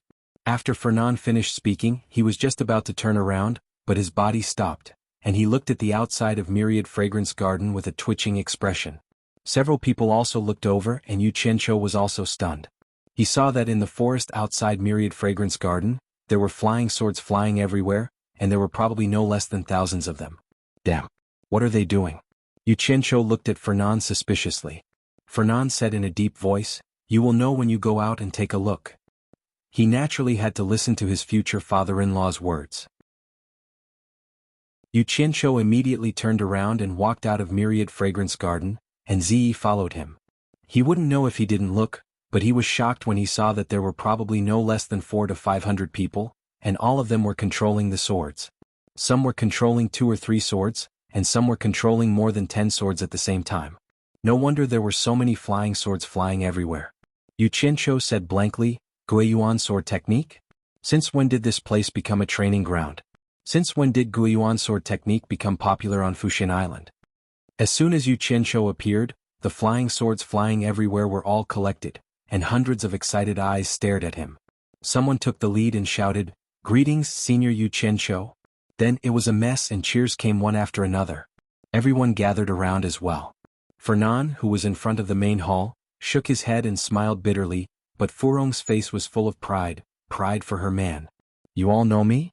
Yu Qianqiu pointed at himself and asked in shock. He thought to himself, why don't I know any of you? Everyone shook their heads and nodded, and their eyes were burning. This is the legendary idol. Yu Qianqiu was confused and he looked at Purple Dress, but it seemed like Purple Dress also didn't understand why these people shook their heads and nodded. At this moment, a disciple plucked up his courage and came over to greet. We are the younger generation disciples of Fuxian Island, and we have long heard of Senior's great name. I heard that Senior is cultivating Guiyuan sword technique, and we are the same, but it is difficult for us to unleash the power of Senior, so we specially rushed over to meet Senior, hoping that Senior can give us pointers. Fans. Yu Qianqiu looked at everyone's burning eyes, and two words suddenly popped up in his head. Looking at these people again, some were hugging a few swords and some were hugging a large pile of swords. This Guiyuan sword technique is really hard to cultivate, and even their weapons are a lot more than others. It was obvious that these were some low-level disciples, and they didn't even have the money to buy storage bags. Speaking of storage bags, Tan family, one of the 4 major families, made them. Last time they ruthlessly took a large pile from Tan family head. Yu Qianqiu coughed, cleared his throat and said loudly, I also didn't expect that there are so many people cultivating Guiyuan sword technique like me, and I came in a hurry so I didn't prepare any greeting gifts for you. How about this? He took out 2 storage bags from his storage bag, pointed at 2 people in front of him, smiled and waved, come here. The 2 disciples who were pointed at suddenly became excited, and with a pile of swords in their hands, they excitedly walked in front of their idol and bowed, Senior. No need to be so polite, no need to be so polite. Yu Qianqiu waved his hand and smiled amiably. In these 2 storage bags, one contains spirit stones and the other contains storage bags. You 2 distribute the things inside. As long as someone is present, each person will get 10 pieces of upper-grade spirit stones, and 1 storage bag. Go. With that said, he handed over the 2 storage bags. Wow. Hundreds of people immediately became excited, so excited. Since when did they get 10 pieces of upper-grade spirit stones? Not even 1 piece. Moreover, each person was given a storage bag, which was exactly what they needed. No wonder he was the legendary Senior Yu. This generosity, this amiable attitude that didn't put on airs, ordinary people couldn't be compared to him. The 2 disciples quickly put the swords in their hands on the ground, took the storage bags with both hands and bowed, thank you, Senior. Then they turned around and distributed the bags. Hundreds of people expressed their gratitude in unison, attracting the attention of those with high cultivation on supporting Immortals Island. When the 2 disciples' divine senses entered the storage bags, they were shocked. So many spirit stones, so many storage bags. Both of them looked back at Yu Qianqiu at the same time. There was a beautiful lady beside him. No wonder he was the legendary Senior Yu. Yu Qianqiu smiled and said, quickly distribute the bags. The 2 disciples immediately got busy. They distributed the storage bags one by one, 10 pieces of upper-grade spirit stones. The disciples who got the items were also aware. They excitedly put the flying swords and spirit stones into the storage bags, then stood at the side to prevent the repeated distribution. After all, there were still some big sex teachings inside. When Yu Qianqiu saw the disciples who got the items were happy, he was also happy. A few hundred people, 10 spirit stones for each person is only a few thousand pieces.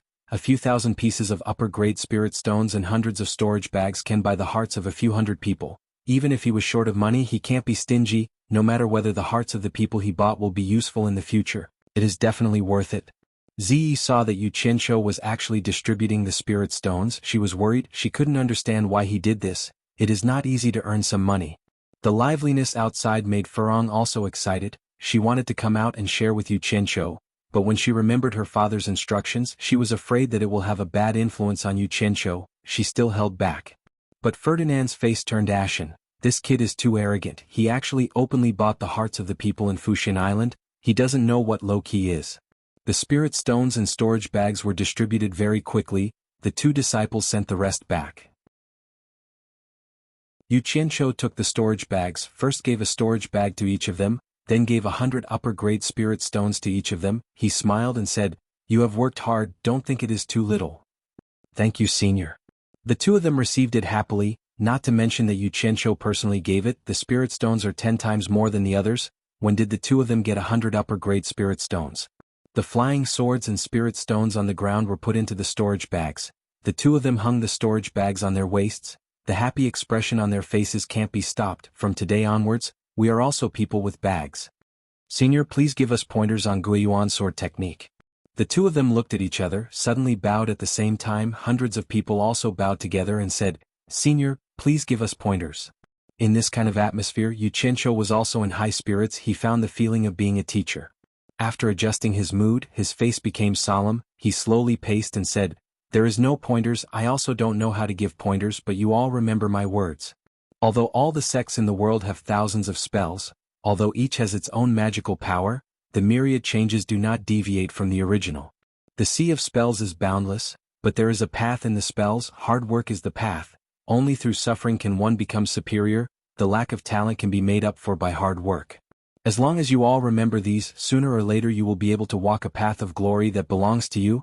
You don't need to imitate others everywhere. Only the things that you comprehend yourself truly belong to you. This is all I want to say. You may wish to think about it. Ferdinand, who was in the garden, was stunned. He didn't expect this little rascal to actually be able to say such a reason. A few experts of supporting Immortal Island who were secretly paying attention to this, also fell into deep thought after hearing this. They faintly felt that Yu Qianqiu's words were somewhat reasonable. It was worth pondering. In fact, Yu Qianqiu himself was just fooling around. He just casually changed the words that he heard in his previous life and felt that it was reasonable. He didn't care whether it was really useful. The key was to say it now. It was enough. However, he didn't know that his words had really caused two extraordinary figures to emerge from these disciples.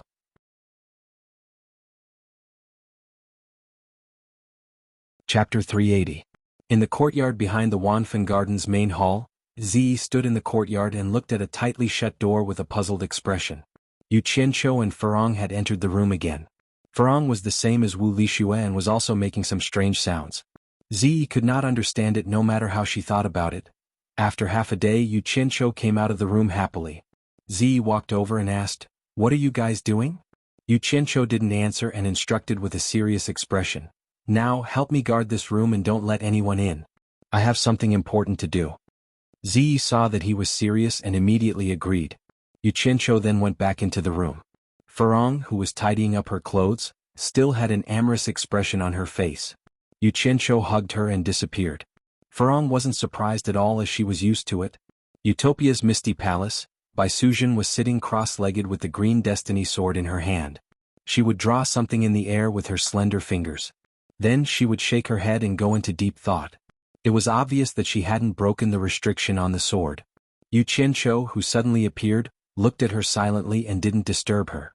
His eyes revealed a pitiful expression. Such a beautiful woman had been doing such boring things. He didn't know how long she hadn't gone out. It was all for him. Bai Suzhen suddenly looked up and was startled. She put down the sword and smiled gently. You are here. It's just a broken sword. It's fine if I can't break the restriction on it. At most, I will just use it as a high-grade artifact. You don't have to make things difficult for yourself. Yu Qianqiu looked at her and smiled. I have some ideas. After Bai Suzhen indirectly rejected him, she sized him up. Seeing that he was quite energetic, she calmed down and asked calmly, What's the matter? I can concoct the 7 orifices exquisite pill now. Yu Qianqiu smiled.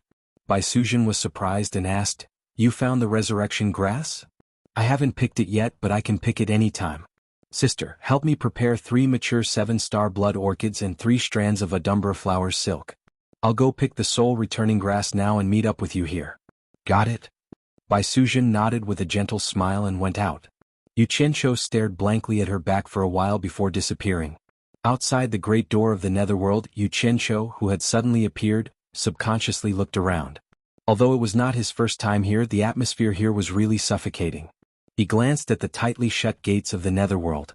The heaven-swallowing beast that was missing a knocker and 2 of its teeth was still the same. The skulls on the netherworld wall were still staring at him with boundless terror. Now was not the time to enjoy the scenery. Yu Qianqiu walked to the side of the netherworld steel that was guarding it. He raised his hand and released 3 pillars of water, directly sealing the 3 resurrection grass in ice. Then he pulled out the ice pillars along with the resurrection grass and disappeared with the ice pillars. Bai Suzhen had already returned to the room to wait for him. Seeing him appear with 3 ice pillars, she asked in surprise, This thing is not something of the mortal world.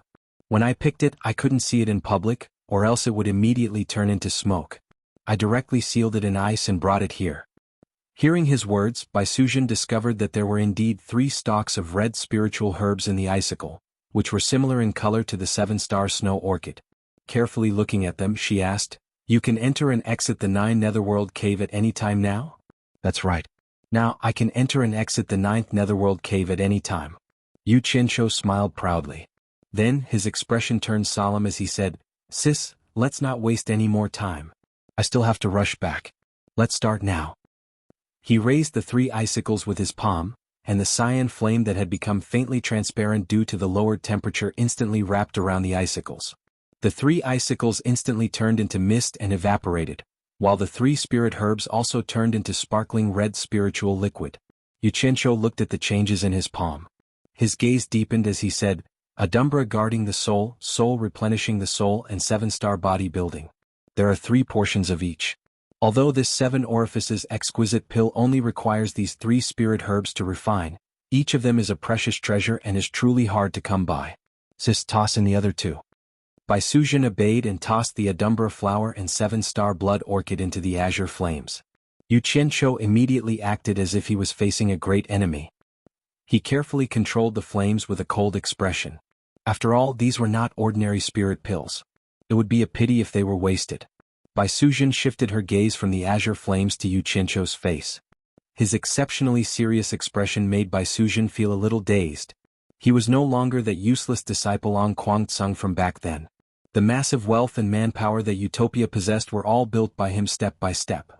Once these powers matured and officially appeared in the cultivation world, it would definitely shock the world. Just how far could he go on this path? After an unknown period of time, a red light suddenly appeared in the room, pulling Baisuzhen back from her daze. She saw Yu Qianqiu's palm emitting a red light that resembled blood patterns. The red light rippled gently in the room. With a smile on his face, Yu Qianqiu picked up a pill to take a look. He couldn't see the shape of the pill in his fingers.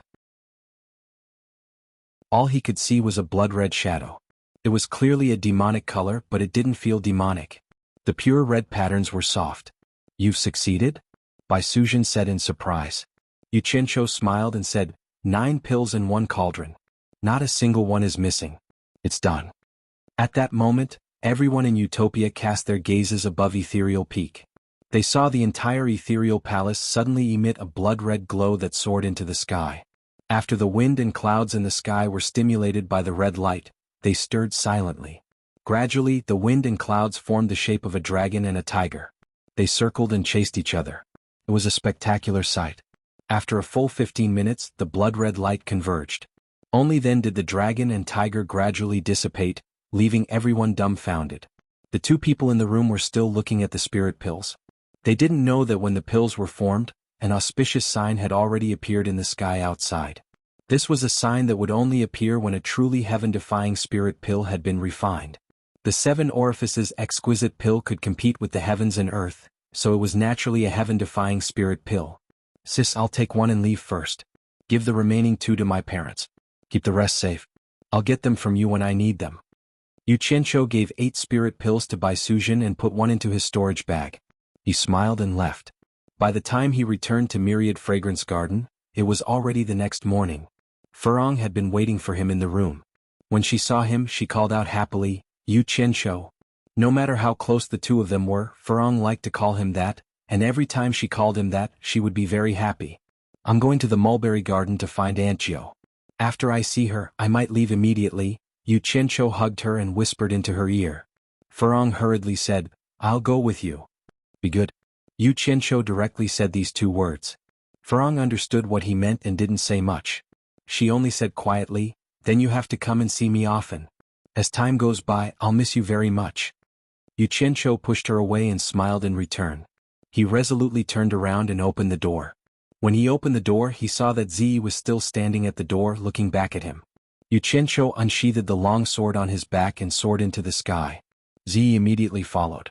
Furong ran out of the room and blankly stared at the 2 figures flying away. In the mulberry garden they faced each other again. Yu Qianqiu stepped forward and bowed to Ma Jiu, asking, "Aunt Jiu, have you made up your mind?" Ma Jiu gently pushed away Lan Bingxue, who was supporting her, and walked to Yu Qianqiu with the help of her walking stick. She looked at him and asked, Yu Qianqiu, this old woman will entrust you with a task that is within your ability. However, this task may take a long time. Can you promise me? Yu Qianqiu was slightly stunned. From what she said, it seemed that she didn't want to live for another 150 years. Could it be that there was something that she could do in exchange for prolonging her life? He couldn't help but ask, Aunt Jiu, do you have something else you want me to do? Ma Jiu shook her head and said, answer me first. If it is within your ability, can you guarantee that no matter how much energy and time you spend, you can fulfill your promise to this old woman? This junior will naturally do it if it's within my ability, replied Yu Qianqiu respectfully. Good. Ma Jiu's old eyes suddenly lit up and she slowly said, I want you to promise me that no matter what happens in the future, this old woman will entrust the safety of Yan Zixia and her daughter to you. You must do your best to protect them and not let anyone harm them unless you, Yu Qianqiu, are no longer in this world. Can you do it? Yu Qianqiu didn't expect such a request. He frowned and said, forgive this junior for speaking bluntly, but this junior will think of a way to prolong Senior's life by 150 years. With Senior on supporting Immortal Island, won't you be able to protect them better than this junior? He just wanted to solve this problem once and for all and didn't want to create another burden. What he didn't know was that Ma Jiu wanted this promise from him was because she found out that Yan Zixia had fallen in love with him. Ma Jiu was prepared to use this promise at a critical time to fulfill their marriage. But now, the situation in the cultivation world didn't look good and Ma Jiu faintly felt that something big was about to happen. The women of the Guan clan have suffered too much, and the women who married out of the Guan clan suffered even more.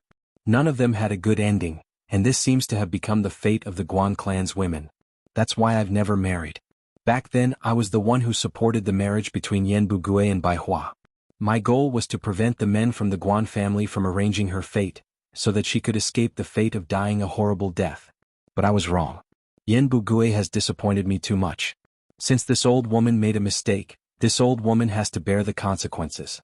But no one knows what will happen in the future, and I'm afraid that this old woman won't be able to protect them. Yu Qianqiu, this old woman believes that you can prolong this old woman's life by 150 years. But this old woman has lived long enough, so I'm willing to exchange my 150 years with you. Help me protect them and don't let anyone bully them. Ma Jiu slowly said. So that's how it is. Yu Qianqiu hesitated. To be honest, it wasn't a good thing to accept this task. It was definitely a troublesome matter. But the debt of the past must be repaid. He just didn't expect the interest to be so heavy. Yu Qianqiu took a deep breath and nodded with a sigh. This junior will agree to Senior's request.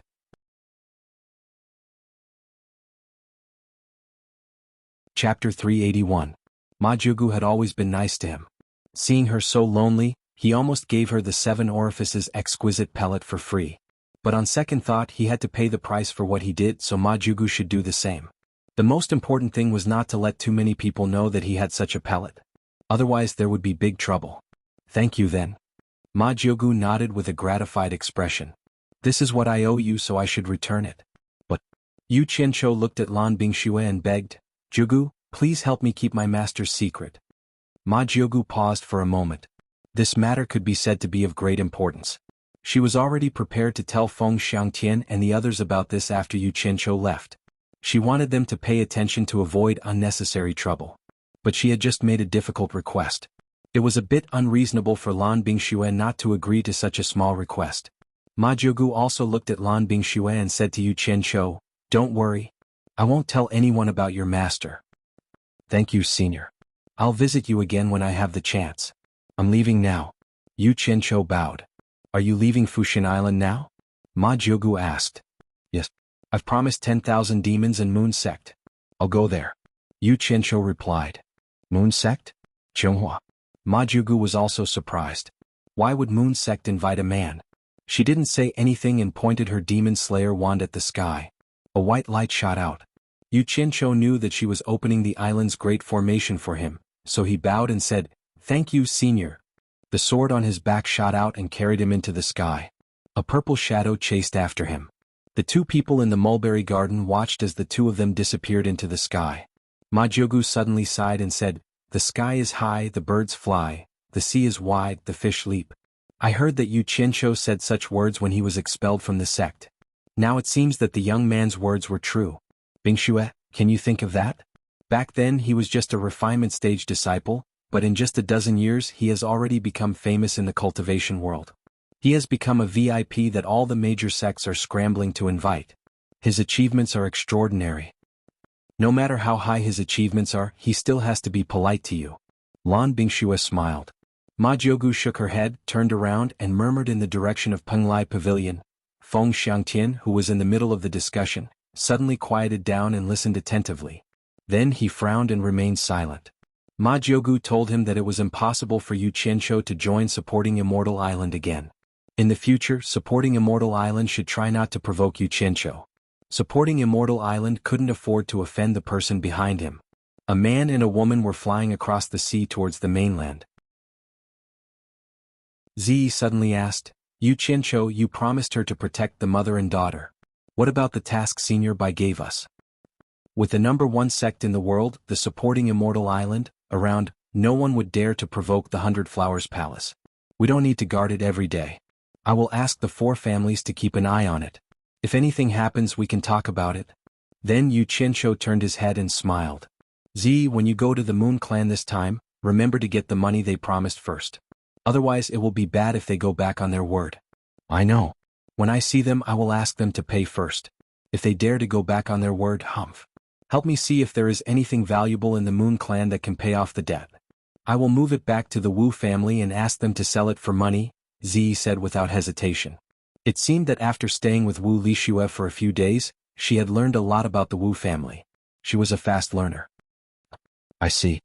Yu Qianqiu looked at her in surprise and nodded. He didn't expect that she would move things to pay off the debt. Yu Qianqiu was very happy for her improvement. Moon Clan. Yu Qianqiu didn't know where he was at first.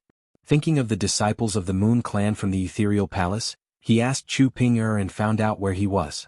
In the Longhuan mountain range, there were dense vegetation and ferocious beasts. There were few people there. There was a mountain that was high and steep, towering into the sky. Looking from afar, if one was on the mountain he would be able to reach for the stars. The Moon Clan was at the top of the mountain. Yu Qianqiu and Ziyi flew here late at night. After seeing the mountain they finally understood why it was called the Moon Clan. The mountain was so high that a bright moon seemed to be above their heads. They could see it when they looked up. Looking at the entire Moon Clan from the top of the mountain, there were all kinds of buildings covering the entire mountain. Under the bright moonlight, as soon as the two approached, they heard Hua Rui's voice from the top of the mountain. Are Yu Qianqiu and Ziyi here? She had obviously been waiting for a long time. Senior Hua, it is indeed the two of us. After Yu Qianqiu replied, the two of them descended. Hua Rui walked over and nodded with a smile. I thought you were going to stay on Fuxin Island for a few more days. It's good that you're here. Please follow me to see the clan leader. Yu Qianqiu was stunned. Everyone in the cultivation world knew that Qianghua Fairy wouldn't come out to meet people easily. Now that the two of them had just arrived, they were being led to see her. This was really a big deal. However, it seemed that the main target was Ziyi. Did the Moon Clan already know Ziyi's master's identity? The moonlight was like water and the Moon Clan was high up in the sky. It looked a bit like the Moon Palace. With a stomach full of questions, Yu Qianqiu followed Hua Rui with Ziyi. They didn't go to the quiet and huge main hall of the Moon Clan. Instead, they went to a pavilion in the distance under the moonlight. From afar, they could vaguely see a woman standing in the pavilion. When they got closer, they couldn't see the woman because the angle was different. There was a board hanging on the pavilion. On it were 3 beautiful words, Silver Moon Pavilion. Obviously, it was also written by a woman. Hua Rui led the two of them up the pavilion, and they immediately saw a woman leaning against the railing. Her white robes were like frost, and her hair was coiled up into a bun. She was immersed in the mercury-like moonlight, graceful and lonely, and her back seemed rather desolate. Yu Qianqiu muttered to himself. Is this the famous Qianghua Fairy of the Moon Clan? It was said that the Moon Clan was different from other clans. Every generation, the top cultivator of the clan would be the Moon Clan's leader. Is this woman the top cultivator of the Moon Clan? Leader Yu Qianqiu and Ziyi are here, Hua Rui said. Without a doubt, it was the leader of the Moon Clan. Yu Qianqiu hurriedly bowed and said, Yu Qianqiu greets you, senior. Ziyi still stood there without moving. She didn't care about the leader or leader. The woman nodded. After hesitating for a long time, she slowly turned around. She didn't say anything and stared at Ziyi in a daze. With this look, it was hard for her to move her eyes away. Yu Qianqiu looked up. After seeing the woman's face, his eyes brightened. He couldn't stop clicking his tongue. It was said that the beauty of the Moon Clan's Qianghua fairy was unparalleled in the world. This was not an exaggeration. She was even comparable to Bai Suzhen. But why did it feel like he had seen her somewhere before? No one spoke in the attic. Yu Qianqiu was also thinking hard. He just couldn't remember where he had seen her before. Anyway, she looked very familiar.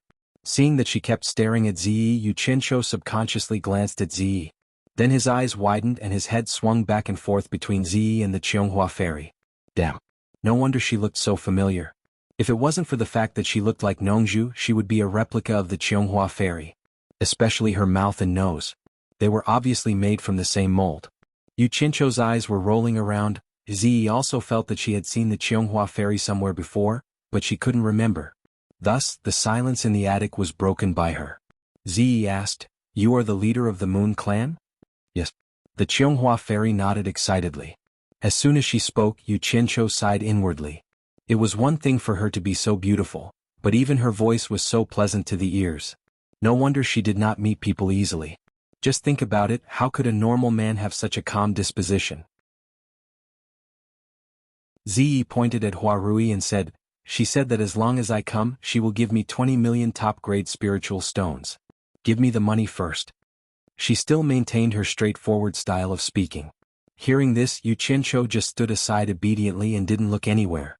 It was as if he was telling others that what she said had nothing to do with him. "Are you usually short of money?" The Qianghua fairy's pleasant voice was heard. Her eyes were filled with concern. "I've always been short of money." Ziyi stretched out her hand and said, "Give me the money you promised first." "You've always been short of money?" Qianghua's voice was a little out of control. She looked at Ziyi up and down and bit her lip.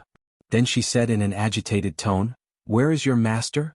Has your master never given you any spiritual stones?" "No." Ziyi shook her head and said, "Give me the money first. If you go back on your words, who will I ask for the money from? We can talk about it after you give me the money." Hearing this, the Qianghua fairy's face instantly turned pale. She looked at Ziyi with extreme pity. Endless sadness and annoyance flowed in her eyes, as if she had done something wrong to Ziyi. She said in a trembling voice, "Rui, give her 20 million. No, give her 50 million. 50 million? Yu Qianqiu and Ziyi were stunned at the same time. Huarui sighed and shook her head. She took out a storage bag from her storage bag and gave it to Ziyi. Ziyi took it and couldn't wait to use her spiritual consciousness to check it. After that, she stared at the Qianghua fairy and said, "You gave me more than you wanted. I didn't force you. Don't go back on your words." I won't. Just take it. If you don't have enough, come to the Moon Clan to find me." When the Qianghua fairy said this, her voice was a little choked. Yu Qianqiu secretly glanced at her and found that there were tears in her eyes. This confirmed his suspicion. There must be something going on. There must be something going on. Ziyi also seemed to realize that she had taken too much money. She said a little embarrassedly, "Since you gave me so much money, you can ask whatever you want. I'll tell you everything I can, but I definitely won't tell you what I can't say." The Qianghua fairy nodded repeatedly. She turned around and wiped away the tears in her eyes. Then she turned back and asked, "I heard that your master is called Mr. Nongzhu. What's her real name? Is it Xiaoyao?"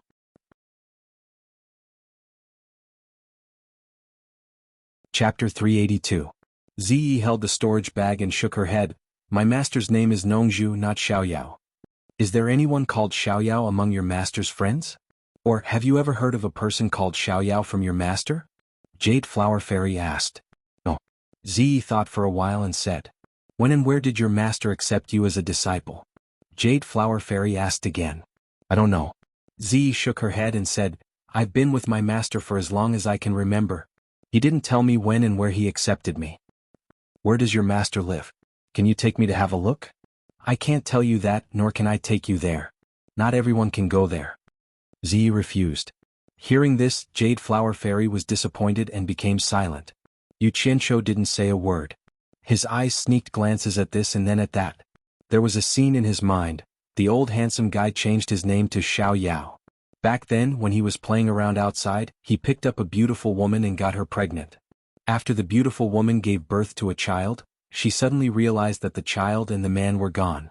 She searched for them for a long time but still couldn't find them. In fact, the old handsome man secretly took the child away.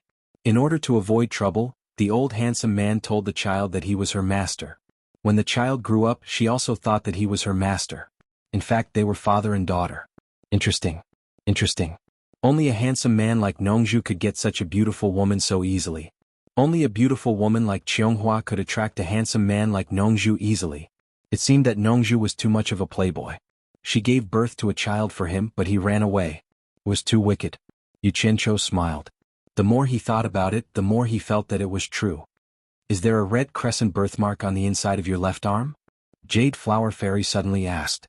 Ziyi subconsciously looked at her arm and asked curiously, how did you know I have a birthmark on my arm? Cheonghua Fairy became excited and took a step forward. However, Huarui stopped her and shook her head slightly. She pointed at Yu Qianqiu and said, Master, this is Yu Qianqiu. Here. Listening to their conversation, Yu Qianqiu is 100% sure that Ziyi is the daughter of Jasper Flower Fairy. He is secretly happy, thinking that he has something on Nongju. Ziyi suddenly shoves the storage bag into his hand. Yu Qianqiu was stunned. Seeing that everyone was looking at him, he sheepishly stuffed the storage bag into his own storage bag. The Jade Flower Fairy immediately asked, Ziyi, why did you give him the money? Before Ziyi can speak, Yu Qianqiu hurriedly said, I keep it for her. She can use it whenever she wants. Although Ziyi didn't understand why he said that, she believed that there must be a reason, so she nodded. Cheonghua Fairy, who has been in a superior position for a long time, is naturally not easy to fool. The sadness on her face turned into indifference in an instant. She stared at Yu Qianqiu and asked, Are you Yu Qianqiu who betrayed the sect twice? Why is Ziyi with you? As a supreme master, she naturally hates people like this the most. And Yu Qianqiu also hates it when people talk about him like this. But for the sake of such a beautiful woman and Ziyi's mother, he didn't care about it. He thought for a while and sighed, Ziyi, you heard it. Why don't you go back? I don't have a good reputation. If you follow me, you will be implicated sooner or later. You go back first and I will explain to your master later. I won't go back. Hearing that, Ziyi immediately glared at him. She hasn't finished the task that Senior Bai asked her to do. How can she go back now? She stared at the Jade Flower Fairy and said, Although you gave me more money, you did it voluntarily. It's none of your business who I'm with. The Jade Flower Fairy's beautiful face suddenly froze. She looked at Ziyi, who wanted to say something but stopped on second thought. She could scold anyone except Ziyi. Finally, she stared at Yu Qianqiu and asked, Do you know Ziyi's master?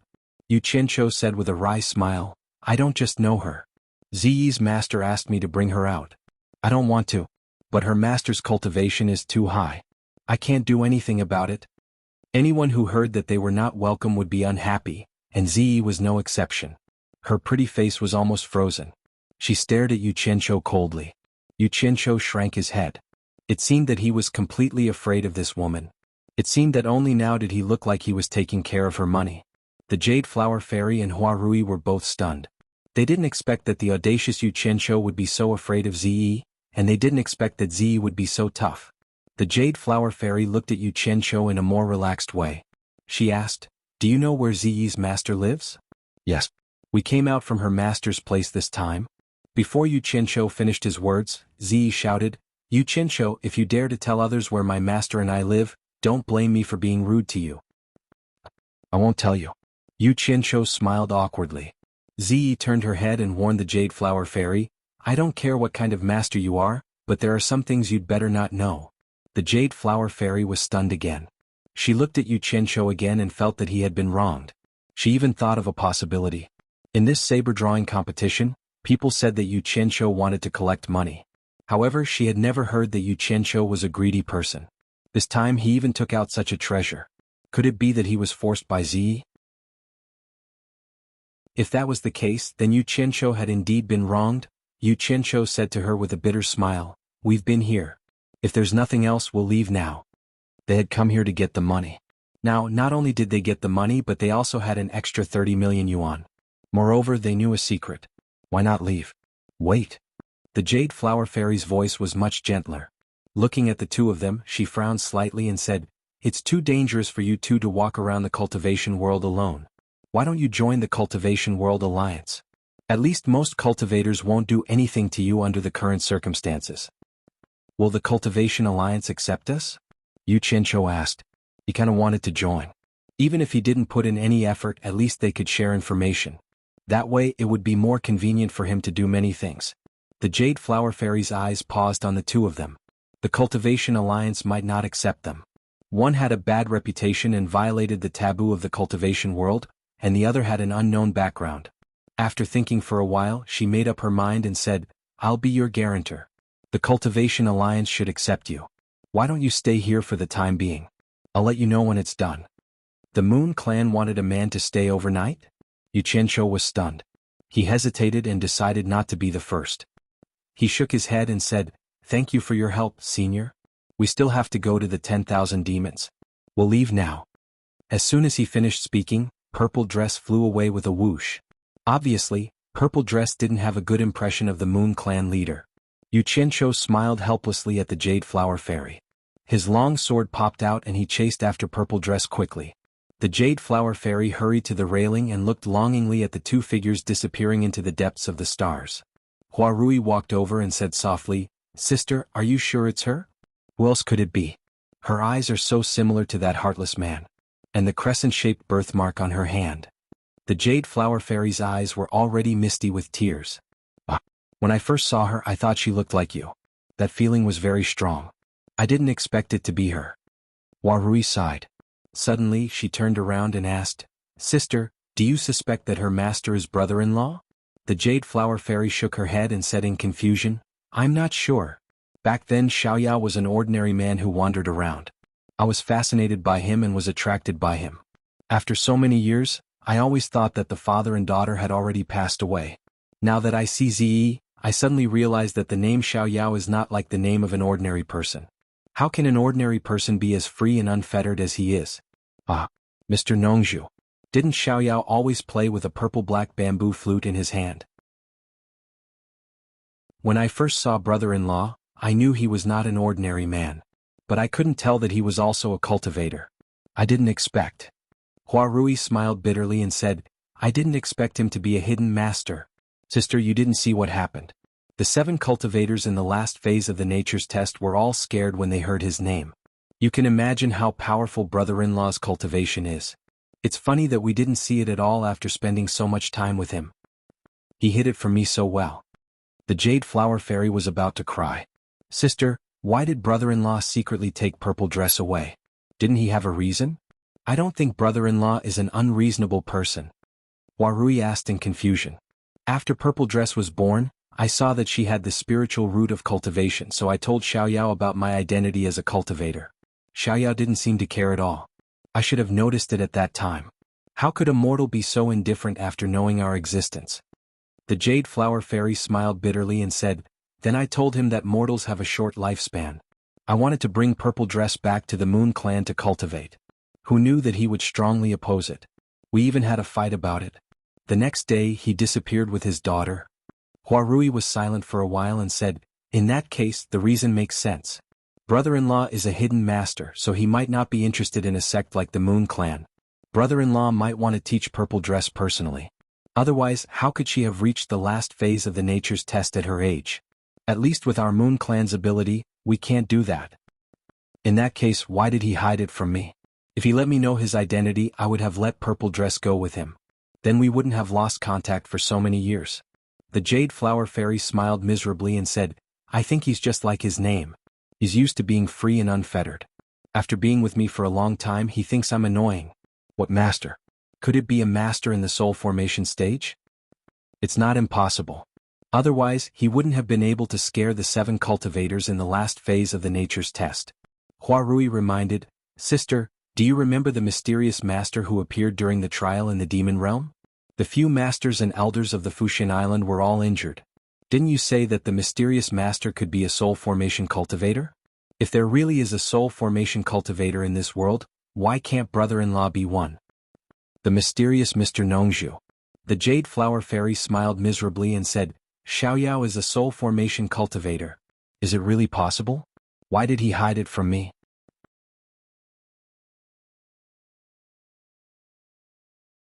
Chapter 383. The night sky was bright, and the man and woman flying in the sky were the first to bear the sunlight. Yu Qianqiu looked at Ziyi from time to time with a weird smile on his face. This girl's mother was really generous. She was much more generous than Nongzhu. Nongzhu. Xiaoyao? He always walking among flowers without leaving his real name, tut tut. This old handsome man was really a master of picking flowers. If you dare to touch me again, I will bring Jasper Flower Fairy to your purple bamboo forest in the South Sea one day and see what will happen. Yu Qianqiu smiled even more happily when he thought about how he would be able to teach that shrewd Nongzhu a lesson. He actually faintly looked forward to this day. In the purple bamboo forest in the South Sea, Nongzhu of the Langshen courtyard was kneeling beside the tea table in the room. Suddenly she felt her nose itch. She touched her nose and asked curiously, "Is someone plotting against me? Why do I feel like sneezing?" She shook her head and placed 2 cups made of purple bamboo. She lifted the teapot that was boiling on the stove and filled the 2 cups with fragrant tea. She put the teapot aside and pushed a cup of tea to Bai Changchun with 2 slender fingers. Nongzhu looked at Bai Changchun, who was sitting cross-legged, and said angrily, "Why did you come to me again?" Bai Changchun, who had always been serious, smiled lightly and said, "When I heard that the purple bamboos here are blooming, I missed the time when we first met. You treated me with this purple bamboo-scented tea. It still lingers on my tongue and I can't stop thinking about it. It's really a rare fragrant tea. After so many years, how can I not come when the purple bamboos are blooming again?" From the tone of their conversation, it could be heard that they had a close relationship. No one had ever seen Bai Changchun talk to someone in this tone. "Old Bai, now that you mention it, I remember that when you came here for the first time, the purple bamboos were blooming the next day. After the flowers withered, a large number of purple bamboos died.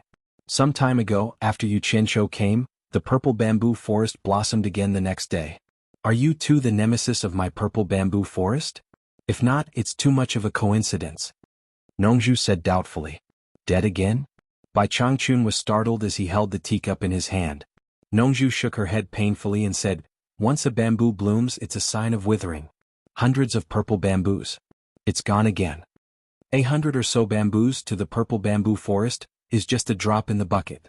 Bai Changchun said indifferently, and began to slowly taste the fragrant tea. Nongzhu was so angry that she raised her eyebrows and glared at him. She shouted, "I won't let you drink this tea." Bai Changchun stretched out his hand and snatched the teacup from the other party's hand. Not minding it, he said indifferently, "I advise you not to disturb me while I'm drinking tea. Otherwise, I guarantee that you won't see a single bamboo in this Southern Sea purple bamboo forest ever again." This was a blatant threat. Rongzhu stood up abruptly and scolded, "Bai Changchun, you're using the fact that your cultivation is higher than mine to threaten me." Bai Changchun suddenly sighed and said, "When I first met you, I drank purple bamboo flower tea once. This is the second time. The day the East Holy Land opens is not far away. I wonder if I will have a third chance in this lifetime." Nongzhu was startled. She looked at the teacup in her hand and said with a twitching expression, "You're using the soft approach when the hard approach doesn't work." Although she saw through his intention, she still sat down and put the teacup in front of Bai Changchun. She asked, "Do you really think that Yu Qianqiu can solve the current situation? You'll know after you try." Bai Changchun picked up the teacup and drank. "Try?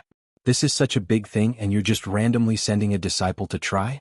Nongzhu immediately jumped up and pointed at him, scolding, "Bai Changchun, it turns out that what you said about stargazing at night is fake. If you want to try, let your apprentice have a try. Why do you have to involve my daughter? What are you planning?" "No, I have to call Ziyi back." "What's the hurry?" Bai Changchun said indifferently, "Ziyi should go out and take a walk. Look at her, she has been with you for so many years. Other than her cultivation improving, what do you think she has learned from you? She knows nothing. Maybe she can learn a lot from Yu Qianqiu. At least there's no danger." Nongzhu said loudly, "I can let her live a carefree life, a life that everyone dreams of. This is not Ziyi's dream. This is your dream. What's the difference between a pig and a life without joy, anger, sorrow, and joy?" Bai Changchun looked at Nongzhu and sneered, "Don't use your selfishness as an excuse to protect your daughter. You just don't want your daughter to leave you. An eagle will spread its wings one day. If you follow an eagle, you will starve to death sooner or later. A cultivator at the final stage of the nature's test doesn't know what the world is like. You're really a good father." "I'm selfish." Nongzhu's face changed. After a moment of silence, she shook her head and said, "No, it's too dangerous to follow Yu Qianqiu.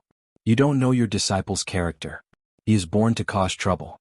He is called the scum of the cultivation world. I don't expect Ziyi to learn anything from him. Ziyi is not a little girl anymore. It's too late for you to teach her something now. Let her follow you, Qianqiu. Maybe the way of educating the scum of the cultivation world is more appropriate than that of a father like you. Bai Changchun took a sip of tea, stared at Nongzhu and shook his head. Don't worry. Let Ziyi face it bravely. You often travel in the secular world. You should know that more hardships are not entirely a bad thing. At least I believe that you, Qianqiu, will have a way to protect your daughter when she is really in danger. Old man Bai, be honest. Am I really as bad as you said?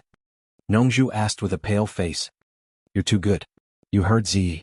Bai Changchun suddenly sighed. When I left the Bai family, I was worried about what would happen to my family without my protection. Later, although there were many hardships, I didn't intervene.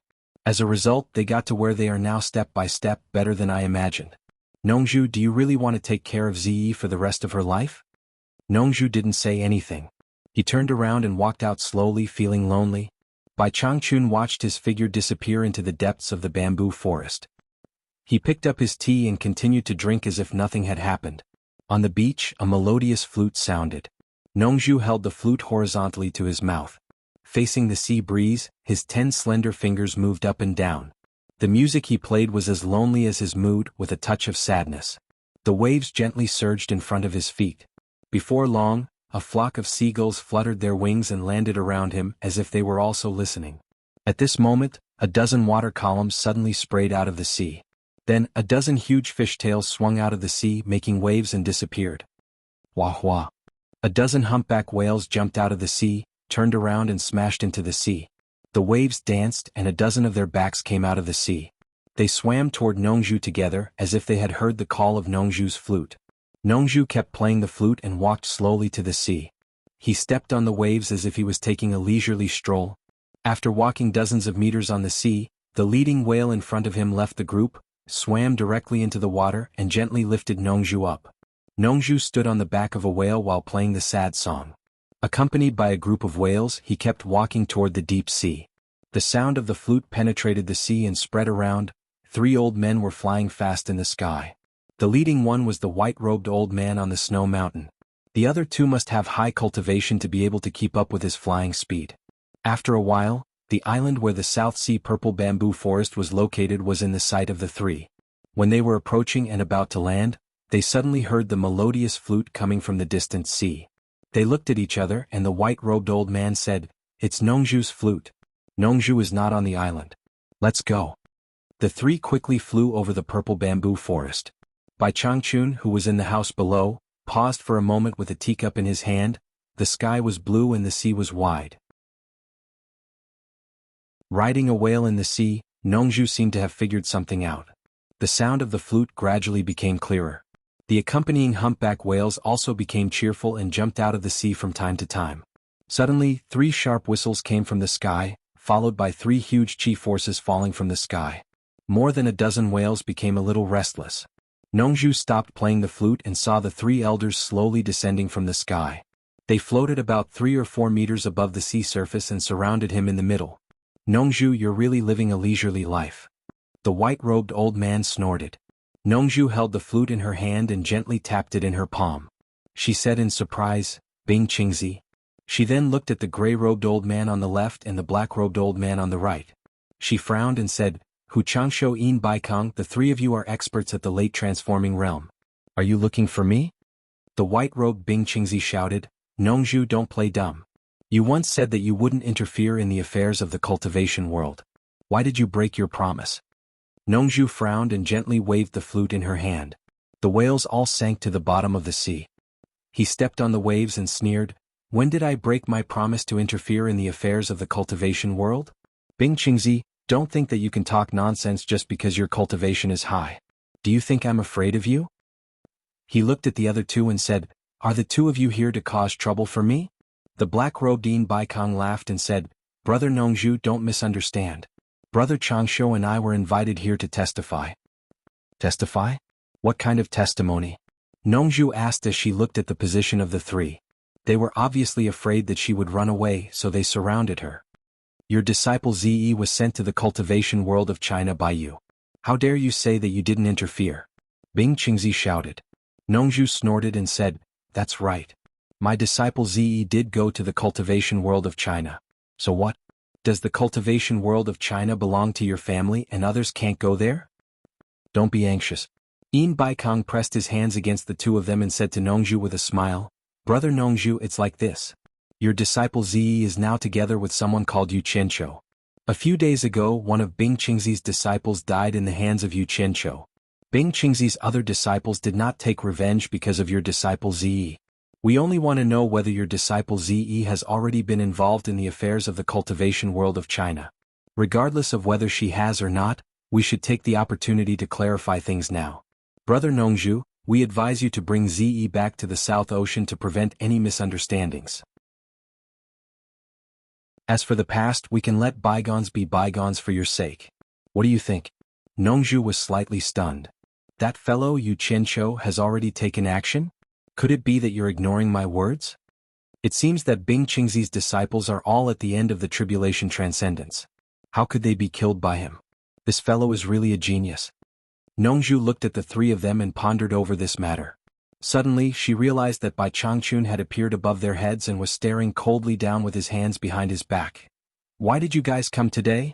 Why did you guys come today? What a coincidence. Nongzhu touched her forehead with her hand and shook her head with a bitter smile. It's fine if it's me, but these three experts at the end of the soul transformation realm didn't even notice that there's someone above them. The title of the world's #1 expert is really not just for show. Hu Changshou, who had been silent all this while, had an arrogant look on his face as he said aggressively, What? Do the three of us have to pick an auspicious day to look for you? How would I dare? Nongzhu waved her hand with a sarcastic expression. Pointing upwards, she shook her head and said, Good luck to you guys. The three of them weren't afraid of him playing any tricks, so they raised their heads and looked up. But with just this glance, their expressions changed greatly, and they were almost scared out of their wits. Dressed in a light green robe, with a thin face and an icy gaze, he was staring at them indifferently, as if he was looking at a few ants. If it wasn't Bai Changchun, that killing god, who else could it be? The three of them immediately teleported dozens of meters away and stood in a row. The arrogance on Hu Changshou's face disappeared instantly. He pointed at Bai Changchun and asked, Bai Changchun, what do you mean by standing above us? The remaining meaning of his words was self-evident. Do you want to sneak attack us? Bai Changchun was indeed very conceited. He didn't even look at them. With his hands behind his back, he looked into the distant sky and said calmly, What do you want? The meaning of these words was clearly telling them, Whatever meaning you want, I'll give it to you. Hu Changshou smacked his lips and didn't dare to say anything. Bing Qingzi said in a low voice, Bai Changchun, this is a private matter between us and Nongzhu. You don't need to intervene. Did I say that I want to intervene? Bai Changchun said indifferently. He withdrew his gaze from the sky and looked at Bing Qingzi. He asked again, Do you really want me to intervene? Bing Qingzi's face stiffened. He didn't know what to say after hearing Chu Yang's words. The key was that this guy was too strong. The three of them weren't his match at all. If they said anything that made him unhappy, he would definitely take action immediately. Once he took action, he had never seen anyone survive under his hands. Talking to such a person was very stressful. It's a misunderstanding. It's all a misunderstanding. Let's not talk too much. Yin Baikong tried to persuade them. Finally, he smiled at Bai Changchun and said, Old Bai, we have something to discuss with Nongzhu. Don't think too much. We don't mean anything else. How do you know that I'm thinking too much? Bai Changchun's gaze fell on him again. Yin Baikong's smiling face immediately squeezed together. He nodded repeatedly and said, It's good that you're not thinking too much.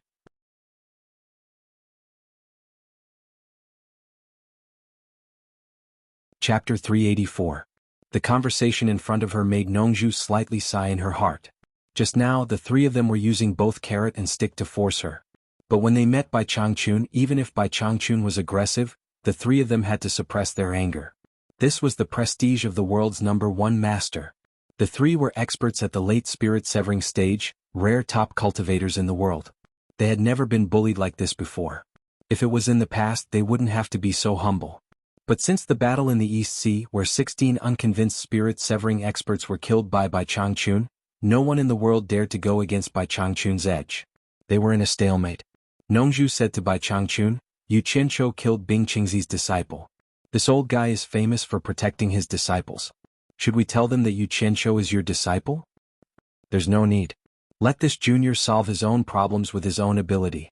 I can't help him for a lifetime. However, if someone who shouldn't have interfered, I won't let a single one of them get away. Bai Changchun expressed his stance through voice transmission. Nongzhu stared at Bai Changchun for a while. Her eyes flickered. No one knew what she was thinking. After a long time, he broke the stalemate and said, Bing Qingzi, my disciple Zi is going to the cultivation world of Huaxia to gain experience. She has no right to interfere in your affairs. If she is really involved in your affairs coincidentally, then let me do it with my own ability. As long as you old guys don't interfere, I will also make my stance clear. I, Nongzhu, will not interfere with the junior's business. Bing Qingzi and the other two were startled. They didn't expect Nongzhu to say such words even with Bai Changchun's support. Wasn't this what they wanted to achieve? Yin Baikong immediately nodded and said, Brother Nongzhu is right. This is the junior's business.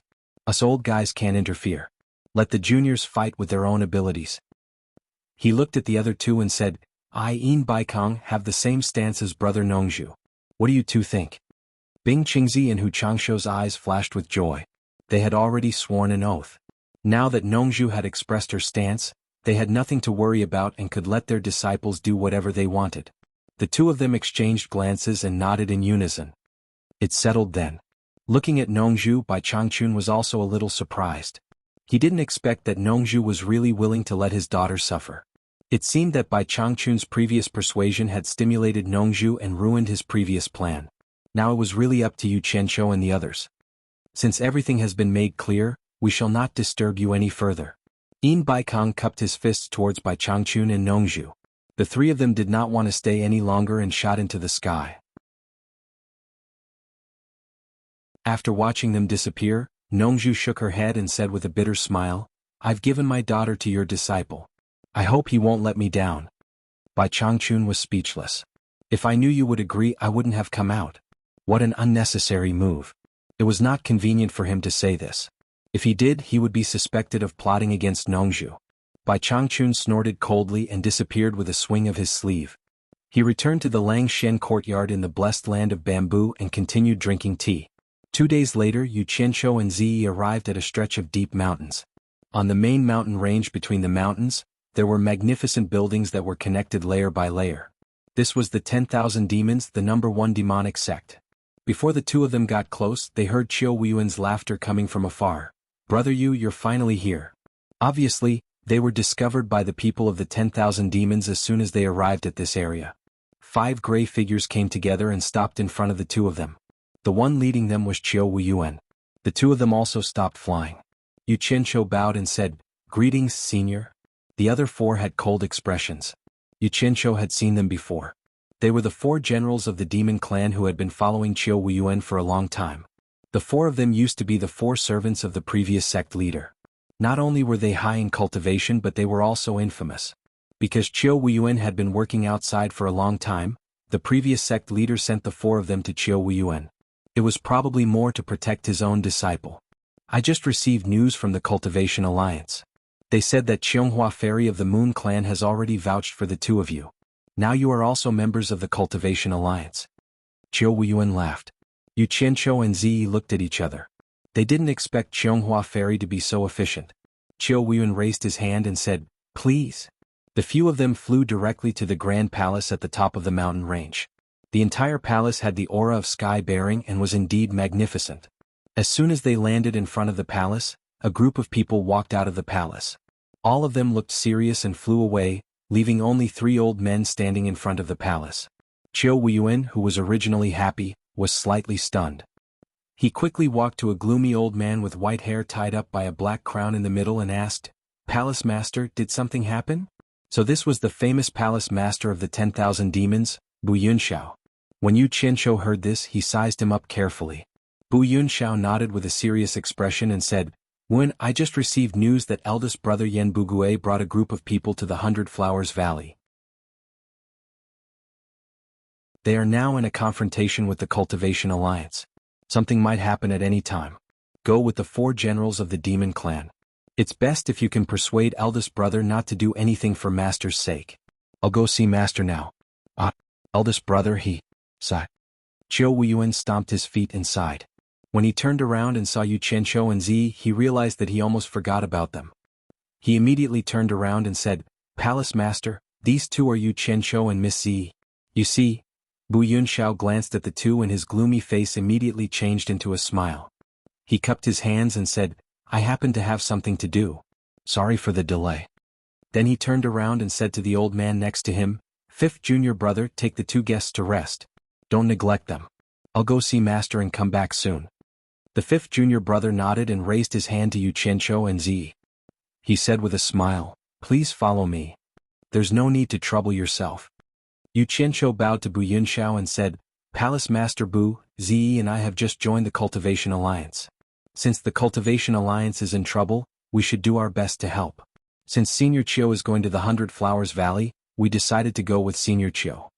He didn't want to come to the 10,000 demons in the first place. Not only did he not get any benefits, he might even be schemed against by others. If it wasn't for Qiu Wuyuan, he wouldn't have come. Now he found an excuse to leave." Bu Yunxiao pondered for a moment before he nodded and said, "If that's the case, I won't force you. After this is over, I hope the two of you can give me face and come to my myriad demons palace again. I want to apologize for my poor hospitality this time." "Palace Master, you're too kind." Yu Qianqiu cupped his hands and said. At the side, Qiu Wuyuan seemed to be getting impatient. He waved his hand and yelled, "Let's go." He and the 4 generals of the Mo family shot into the sky first.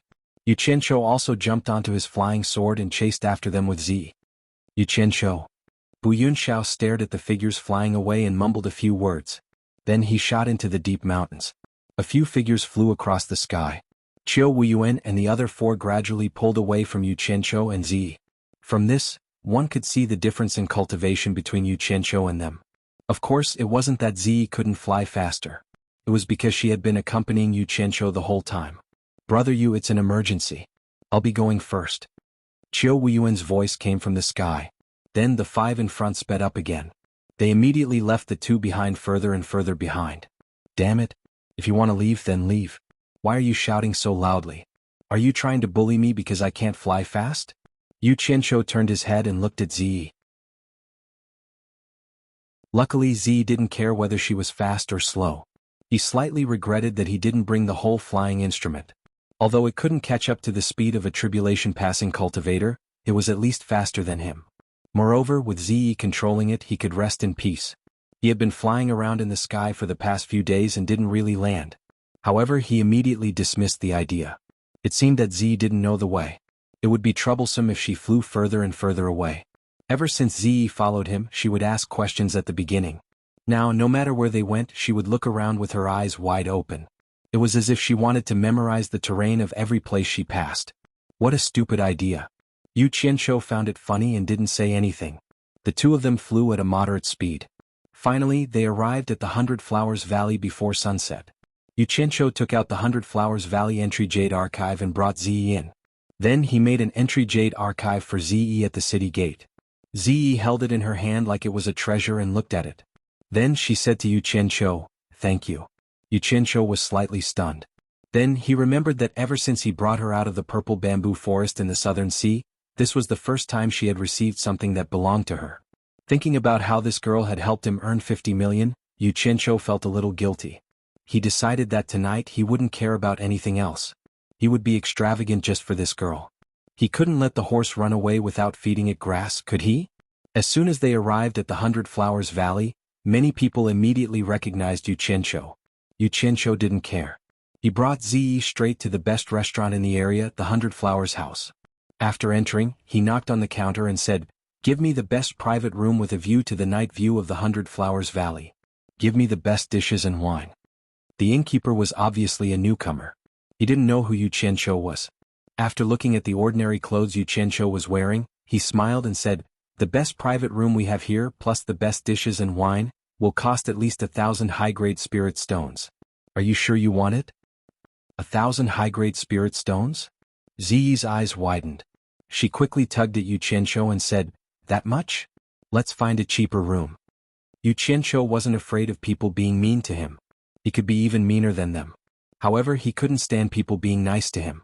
After hearing Ziyi's words, Yu Qianqiu immediately turned around and slammed his palm on the counter. With a bang sound, he directly collapsed the counter. He shouted in a deep voice, "Are you afraid that I can't afford it?" Ziyi was stunned. She didn't know why he was so angry. The innkeeper saw that the counter had been destroyed. Wasn't this causing trouble? His face immediately darkened. He said sternly, "What are you trying to do?" Someone actually dared to cause trouble at the 100 Flowers house in the 100 Flowers Valley. There were many people inside and outside the store who came to watch the show.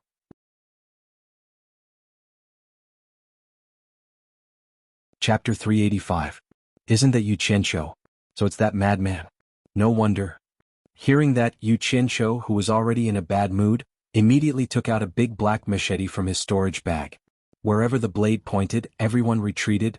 "Who's tired of living? Why don't you say a few words for me? I'll make sure you're satisfied." Yu Qianqiu said expressionlessly with the machete in hand. No one said anything. Sure enough, the bigger the machete, the more intimidating it was. There was an old man in the store who recognized Yu Qianqiu. He quickly whispered a few words into the manager's ear. However, it seemed like the manager had already heard everyone's words, especially that rather unique machete, which was unique in the cultivation world. It was hard not to know who the person in front of him was. Yu Qianqiu turned the machete around and pointed it at the manager. The manager's expression changed. He immediately smiled and said, "So it's Mr. Yu. It's a misunderstanding, a misunderstanding. If you have any orders, just tell me. As long as I can do it, I'll do my best." The manager had no choice but to admit defeat. This guy was famous for being a madman in the cultivation world. Was there anyone he didn't dare to hit? No. Was there anyone he didn't dare to kill? No. Even the dignified sect master Ong Kwangsung was killed by him, but he was still alive and kicking here. So what if he broke a counter? What was the point of a small manager's face? The blade of that big black machete was just a little bit away from pointing at the manager's head. Yu Qianqiu raised his eyebrows and said, "You're a snob. If you don't want me to tear down the 100 Flowers residence, hurry up and prepare a private room." Yu Qianqiu knew how to play this game. Some people weren't afraid of good people, but they were afraid of hooligans. Since his reputation wasn't good, he might as well be unreasonable. The onlookers at the side were convinced. This guy was an out-and-out madman. He came all the way to the 100 Flowers Valley to tear down the 100 Flowers Palace. There would probably be a good show to watch. It was Ziyi's first time seeing such a bandit side of Yu Qianqiu. She was really a little surprised. No need to prepare, no need to prepare. There's an empty private room upstairs. Follow me. The manager carefully moved away from the machete and led the way upstairs. Before Yu Qianqiu went up the stairs, he coldly swept his eyes over the crowd. They all acted as if they didn't care about him and dispersed. But after they left, they gathered at a place not far from the 100 Flowers house and waited, ready to watch the show. Sure enough, as soon as Yu Qianqiu went upstairs, an attendant immediately ran out of the store and flew towards the Flower Palace. Everyone's eyes lit up and they continued to wait. Zhang Gui led the two of them to the private room on the top floor and asked them to wait for a moment before he turned and ran down the stairs. The manager here elegant and elegance A there's A there. TAA restaurant. Ziyi asked curiously, "Is this really a restaurant?" What an idiotic question. Yu Qianqiu rolled his eyes. He walked to the window and pushed it open. A cool breeze blew in. It was mixed with the fragrance of the 100 Flowers Valley's flowers. Ziyi also came after smelling the fragrance. The two of them stood at the window. The sun had just set. A patch of burning clouds dyed the sky red. The mountains were hazy under the twilight. Tired birds flew across the sky and returned to the forest. Downstairs was the market of the 100 Flowers Valley. Although it was already night, it was still bustling with activity. The commoners in the cultivation world lit up their fluorescent stones. They didn't want to give up the chance to earn spirit stones at night. All of this was new to Ziyi, who stayed in the South Sea purple bamboo forest for a long time. She couldn't get enough of it. She pointed at those people and asked, "What are they doing?" "They're making money like us, of course," Yu Qianqiu replied. "Can we make money like that?" Ziyi asked doubtfully. Then she nodded and said, "Then let's not leave here. We'll make money here first. It's a waste of time to run around all day. We don't know when we'll be able to complete Senior Bai's trust." Yu Qianqiu turned to look at her. It was the first time he found this one-track-minded girl so cute. He smiled and said, "They want to live a peaceful life. So they're making a small amount of money. But we're making a lot of money. If you follow me, you won't have to make these small amounts of money." Baihua Fairy and her daughter Yen Zixia of Baihua Palace were worried about Yen Bugui and his men. Although they were stopped by the people from the Cultivation Alliance, and Qiu Wuyuan and the others who came in time to persuade them to leave, Yen Bugui kept saying that he would come every day until the mother and daughter agreed to meet him. The mother and daughter were really tired. But before the first wave subsided, another wave arose. A disciple of Baihua Palace quickly came and reported, "Palace Master, someone from Baihua Palace reported that Yu Qianqiu just caused trouble at Baihua Palace. He even broke the counter. How should we deal with him?" "Yu Qianqiu?" Baihua Fairy was a little surprised and asked, "The one who held the blade drawing ceremony, Yu Qianqiu?" The disciple bowed and said, "It should be him. Someone reported that he even took out that blade to scare everyone. He's very shameless, so it can't be anyone else but him." The mother and daughter exchanged glances. Just a few days ago they received a message from Ma Jiugu, saying that if they ever run into any trouble in the future, they can look for Yu Qianqiu. Yu Qianqiu wouldn't shirk their responsibility and would have a way to solve it for them. The mother and daughter were still confused by this. Although Yu Qianqiu was quite famous in the cultivation world, what problem could he possibly help them solve? But Ma Jiugu wasn't one to speak carelessly. Now, before they even looked for him to solve their problem, he's already causing trouble. "I'll go take a look," Yen Zixia said. As she was about to leave, her mother called out, "Zixia, it's best if you don't go out. If you run into your father, you'll be in trouble again." Baihua Fairy waved her hand at the disciple and said, "Leave. Don't look into Yu Qianqiu's matter. All of his expenses at Baihua Palace will be free." The disciple was a bit surprised but still followed her words and left. Yen Zixia's eyes flickered as she looked outside the palace, not knowing what she was thinking. After enjoying the scenery for a while, Yu Qianqiu still didn't see any food being served. Just as he was feeling strange, he suddenly noticed that many people downstairs were looking at them as if they were watching a show. Yu Qianqiu's expression suddenly changed. This shopkeeper was clearly stalling for time. He might have gone to Baihua Palace to look for reinforcements. He slammed his palm on the windowsill and said in a low voice, "Do you really think I don't dare to burn down Baihua Palace?" Ziyi, who was admiring the scenery outside, was surprised, not knowing why he suddenly got angry. At this time the shopkeeper's voice came from outside, "Mister, don't worry, the food is here." As soon as the shopkeeper came in, a few waiters came in with trays of food and wine, quickly arranging them on the table. Yu Qianqiu stared at him and asked, "Why are you so late? Do you want to do something?" "Mister, you misunderstand." The shopkeeper bowed with a smile. "We just received an order from the palace lord. The palace lord said to treat you well, and all the expenses of Baihua Palace will be waived. You see, since the palace lord has already given the order, we naturally don't dare to delay, so the preparation time is a bit long." For this shopkeeper to be sent to be the shopkeeper of Baihua Palace, he wasn't completely useless, he was quite good with words. When Yu Qianqiu heard about the palace lord of Baihua Palace, he immediately remembered Ma Jiugu's request. It would be a bit too much if he continued to make trouble. Seeing that the food and wine were already served, he waved his hand, "All of you can leave. Thank the palace lord for her kindness. I will thank her in person if there's a chance." "Okay, enjoy." The shopkeeper nodded and bowed, then led the waiters away.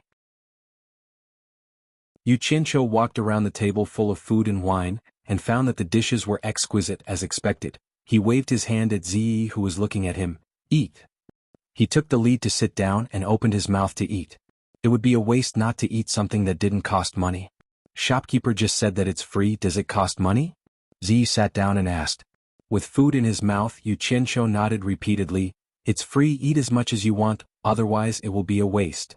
Hearing that it really didn't cost money, Ziyi's eyes lit up, and she immediately didn't stand on ceremony. This was what she learned from Yu Qianqiu. Don't be polite when you shouldn't be, otherwise, you would be letting yourself down. After eating and drinking to his heart's content, Yu Qianqiu burped, and when he saw Ziyi stop, he was stunned. Only now did he remember something. It seemed that every time he ate, as long as he was still eating, this girl would also not stop, but as soon as he stopped, she would immediately stop eating. It seemed like this girl's appetite wasn't small. She could even keep up with his trip. Yu Qianqiu was happy. He originally wanted to be extravagant for this girl, but he didn't expect that the food and wine would be free, then he would make up for it in other ways. He stood up and smiled. "Let's go, I'll bring you out for a walk." Ziyi nodded repeatedly and stood up as well. She loved to walk around, but it was a pity that during this period of time, she had been flying non-stop in the sky. When the two of them went downstairs, they realized that the broken counter had been replaced with a new one. It was indeed fast. Yu Qianqiu walked over and knocked on the counter and said, "Shopkeeper, reserve 2 good rooms for me, I might have to stay here for a period of time." All right. The shopkeeper hurriedly agreed. This guy couldn't be provoked. Even the higher-ups didn't pursue the matter. What else could he say? After the 2 of them walked out of the 100-flower pavilion, the shopkeepers of the 4 noble clans, who had been waiting outside for a long time, immediately came over to greet them. Yu Qianqiu had a pleasant expression as he politely persuaded the 4 of them to return and continued strolling around with Ziyi. The people who were originally prepared to watch the show immediately dispersed in disappointment. They didn't expect that the 100 Flowers Palace actually didn't cause trouble for Yu Qianqiu, and looking at how the shopkeepers of the 4 major families treated Yu Qianqiu, it seemed like the rumor that the 4 major families and Yu Qianqiu were on the same side was indeed true. The prosperity of the shop market was quite tempting to Ziyi. Seeing every novel thing, she couldn't help but stop to take a look and touch it. She was a little reluctant to let go. Yu Qianqiu was prepared to spend money tonight, so he directly said to the shopkeeper, "I'll buy it. How much?" 10 mid-grade spirit stones. The shopkeeper replied, "Isn't the price a little high?" Yu Qianqiu frowned. "Mr. Yu, look at what you're saying. I'd fool anyone but you." The shopkeeper thought to himself, "You even dared to smash the 100 Flowers house? How would my small stall dare to provoke you?" There was no more nonsense. Yu Qianqiu also wouldn't bother with these small shop owners. He directly paid and took the things. So on and so forth. Almost every stall had similar conversations. Ziyi stopped halfway and asked suspiciously, "Why does everyone here seem to know you?" Yu Qianqiu's mouth twitched. He refused to answer this question. He directed Ziyi's thoughts back to shopping. He followed behind her, holding a storage bag in his hand. As long as Ziyi stopped to look at or touch something, he could only do 3 things: ask for the price, pay, and pack the things. It seemed like women were born to be shopaholics, especially when there was a man who was willing to pay with money following them. After shopping at the stalls, the spirit stones were spent like flowing water. The things in the shops were much more expensive than the things in the stalls. Some of them easily cost hundreds, thousands, or even tens of thousands of high-grade spirit stones. Ziyi didn't care whether she could use it or not. As long as she liked it, she would subconsciously nod at Yu Qianqiu. She didn't think about how much it cost. Anyway, someone was paying. Yu Qianqiu himself also couldn't remember how many types of things he sold, regardless of the size of the items. In any case, he bought almost everything in the stalls and shops. He even filled up 2 storage bags. It was already late at night. There was no more shopping. Ziyi just remembered that she seemed to have bought a lot of things. She looked at Yu Qianqiu embarrassedly and asked weakly, "It seems like you spent a lot of money. So, isn't it a little too late to ask this now?" Yu Qianqiu's gaze had already answered her question. Ziyi became even more embarrassed. She said embarrassedly, "I really didn't mean it." "And I know you didn't mean it." Yu Qianqiu handed over the 3 storage bags and smiled. "Actually, I didn't buy much. I just filled up these 3 storage bags." Ziyi received the 3 storage bags and used her divine sense to look at them. She was shocked. She didn't expect to buy so many things just by casually strolling around. Carrying the 3 storage bags, she didn't know what to do. She once again weakly asked, "How much did you spend in total?" "It's okay. Consider these things as a gift from me. You can earn more money after you spend it as long as you are happy." Yu Qianqiu smiled. Seeing that Yu Qianqiu didn't have any intention of blaming her, Ziyi hugged the storage bags and nodded vigorously. "And I will definitely help you earn money."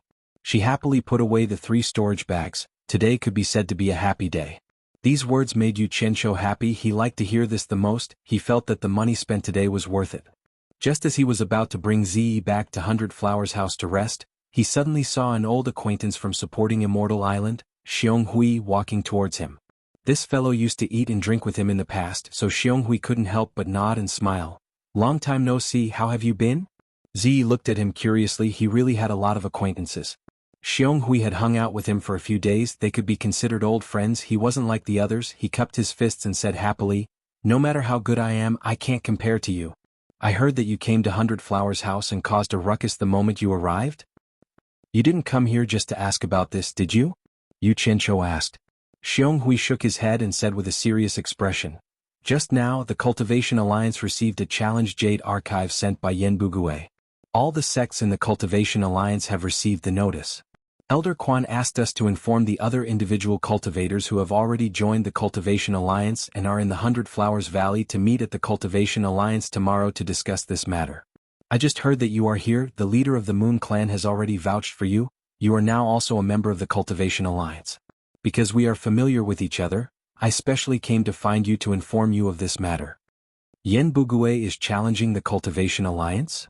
Yu Qianqiu frowned and asked again to confirm, are you going to meet at the Cultivation Alliance tomorrow? Yes. Yeah. Brother Yu, I won't say any more, I still have to inform the others, we can talk about this later. Xionghui cupped his fists and left. What does challenging the Cultivation Alliance have to do with me? Yu Qianqiu muttered softly, turned his head and said to Ziyi, go back and rest. After that, he led Ziyi, who was like an obedient child, back to Hundred Flowers' house. You're tuning in to the Dreamy Chapters YouTube channel. We're so grateful for your support, and don't forget to subscribe to join us on this incredible journey through captivating stories.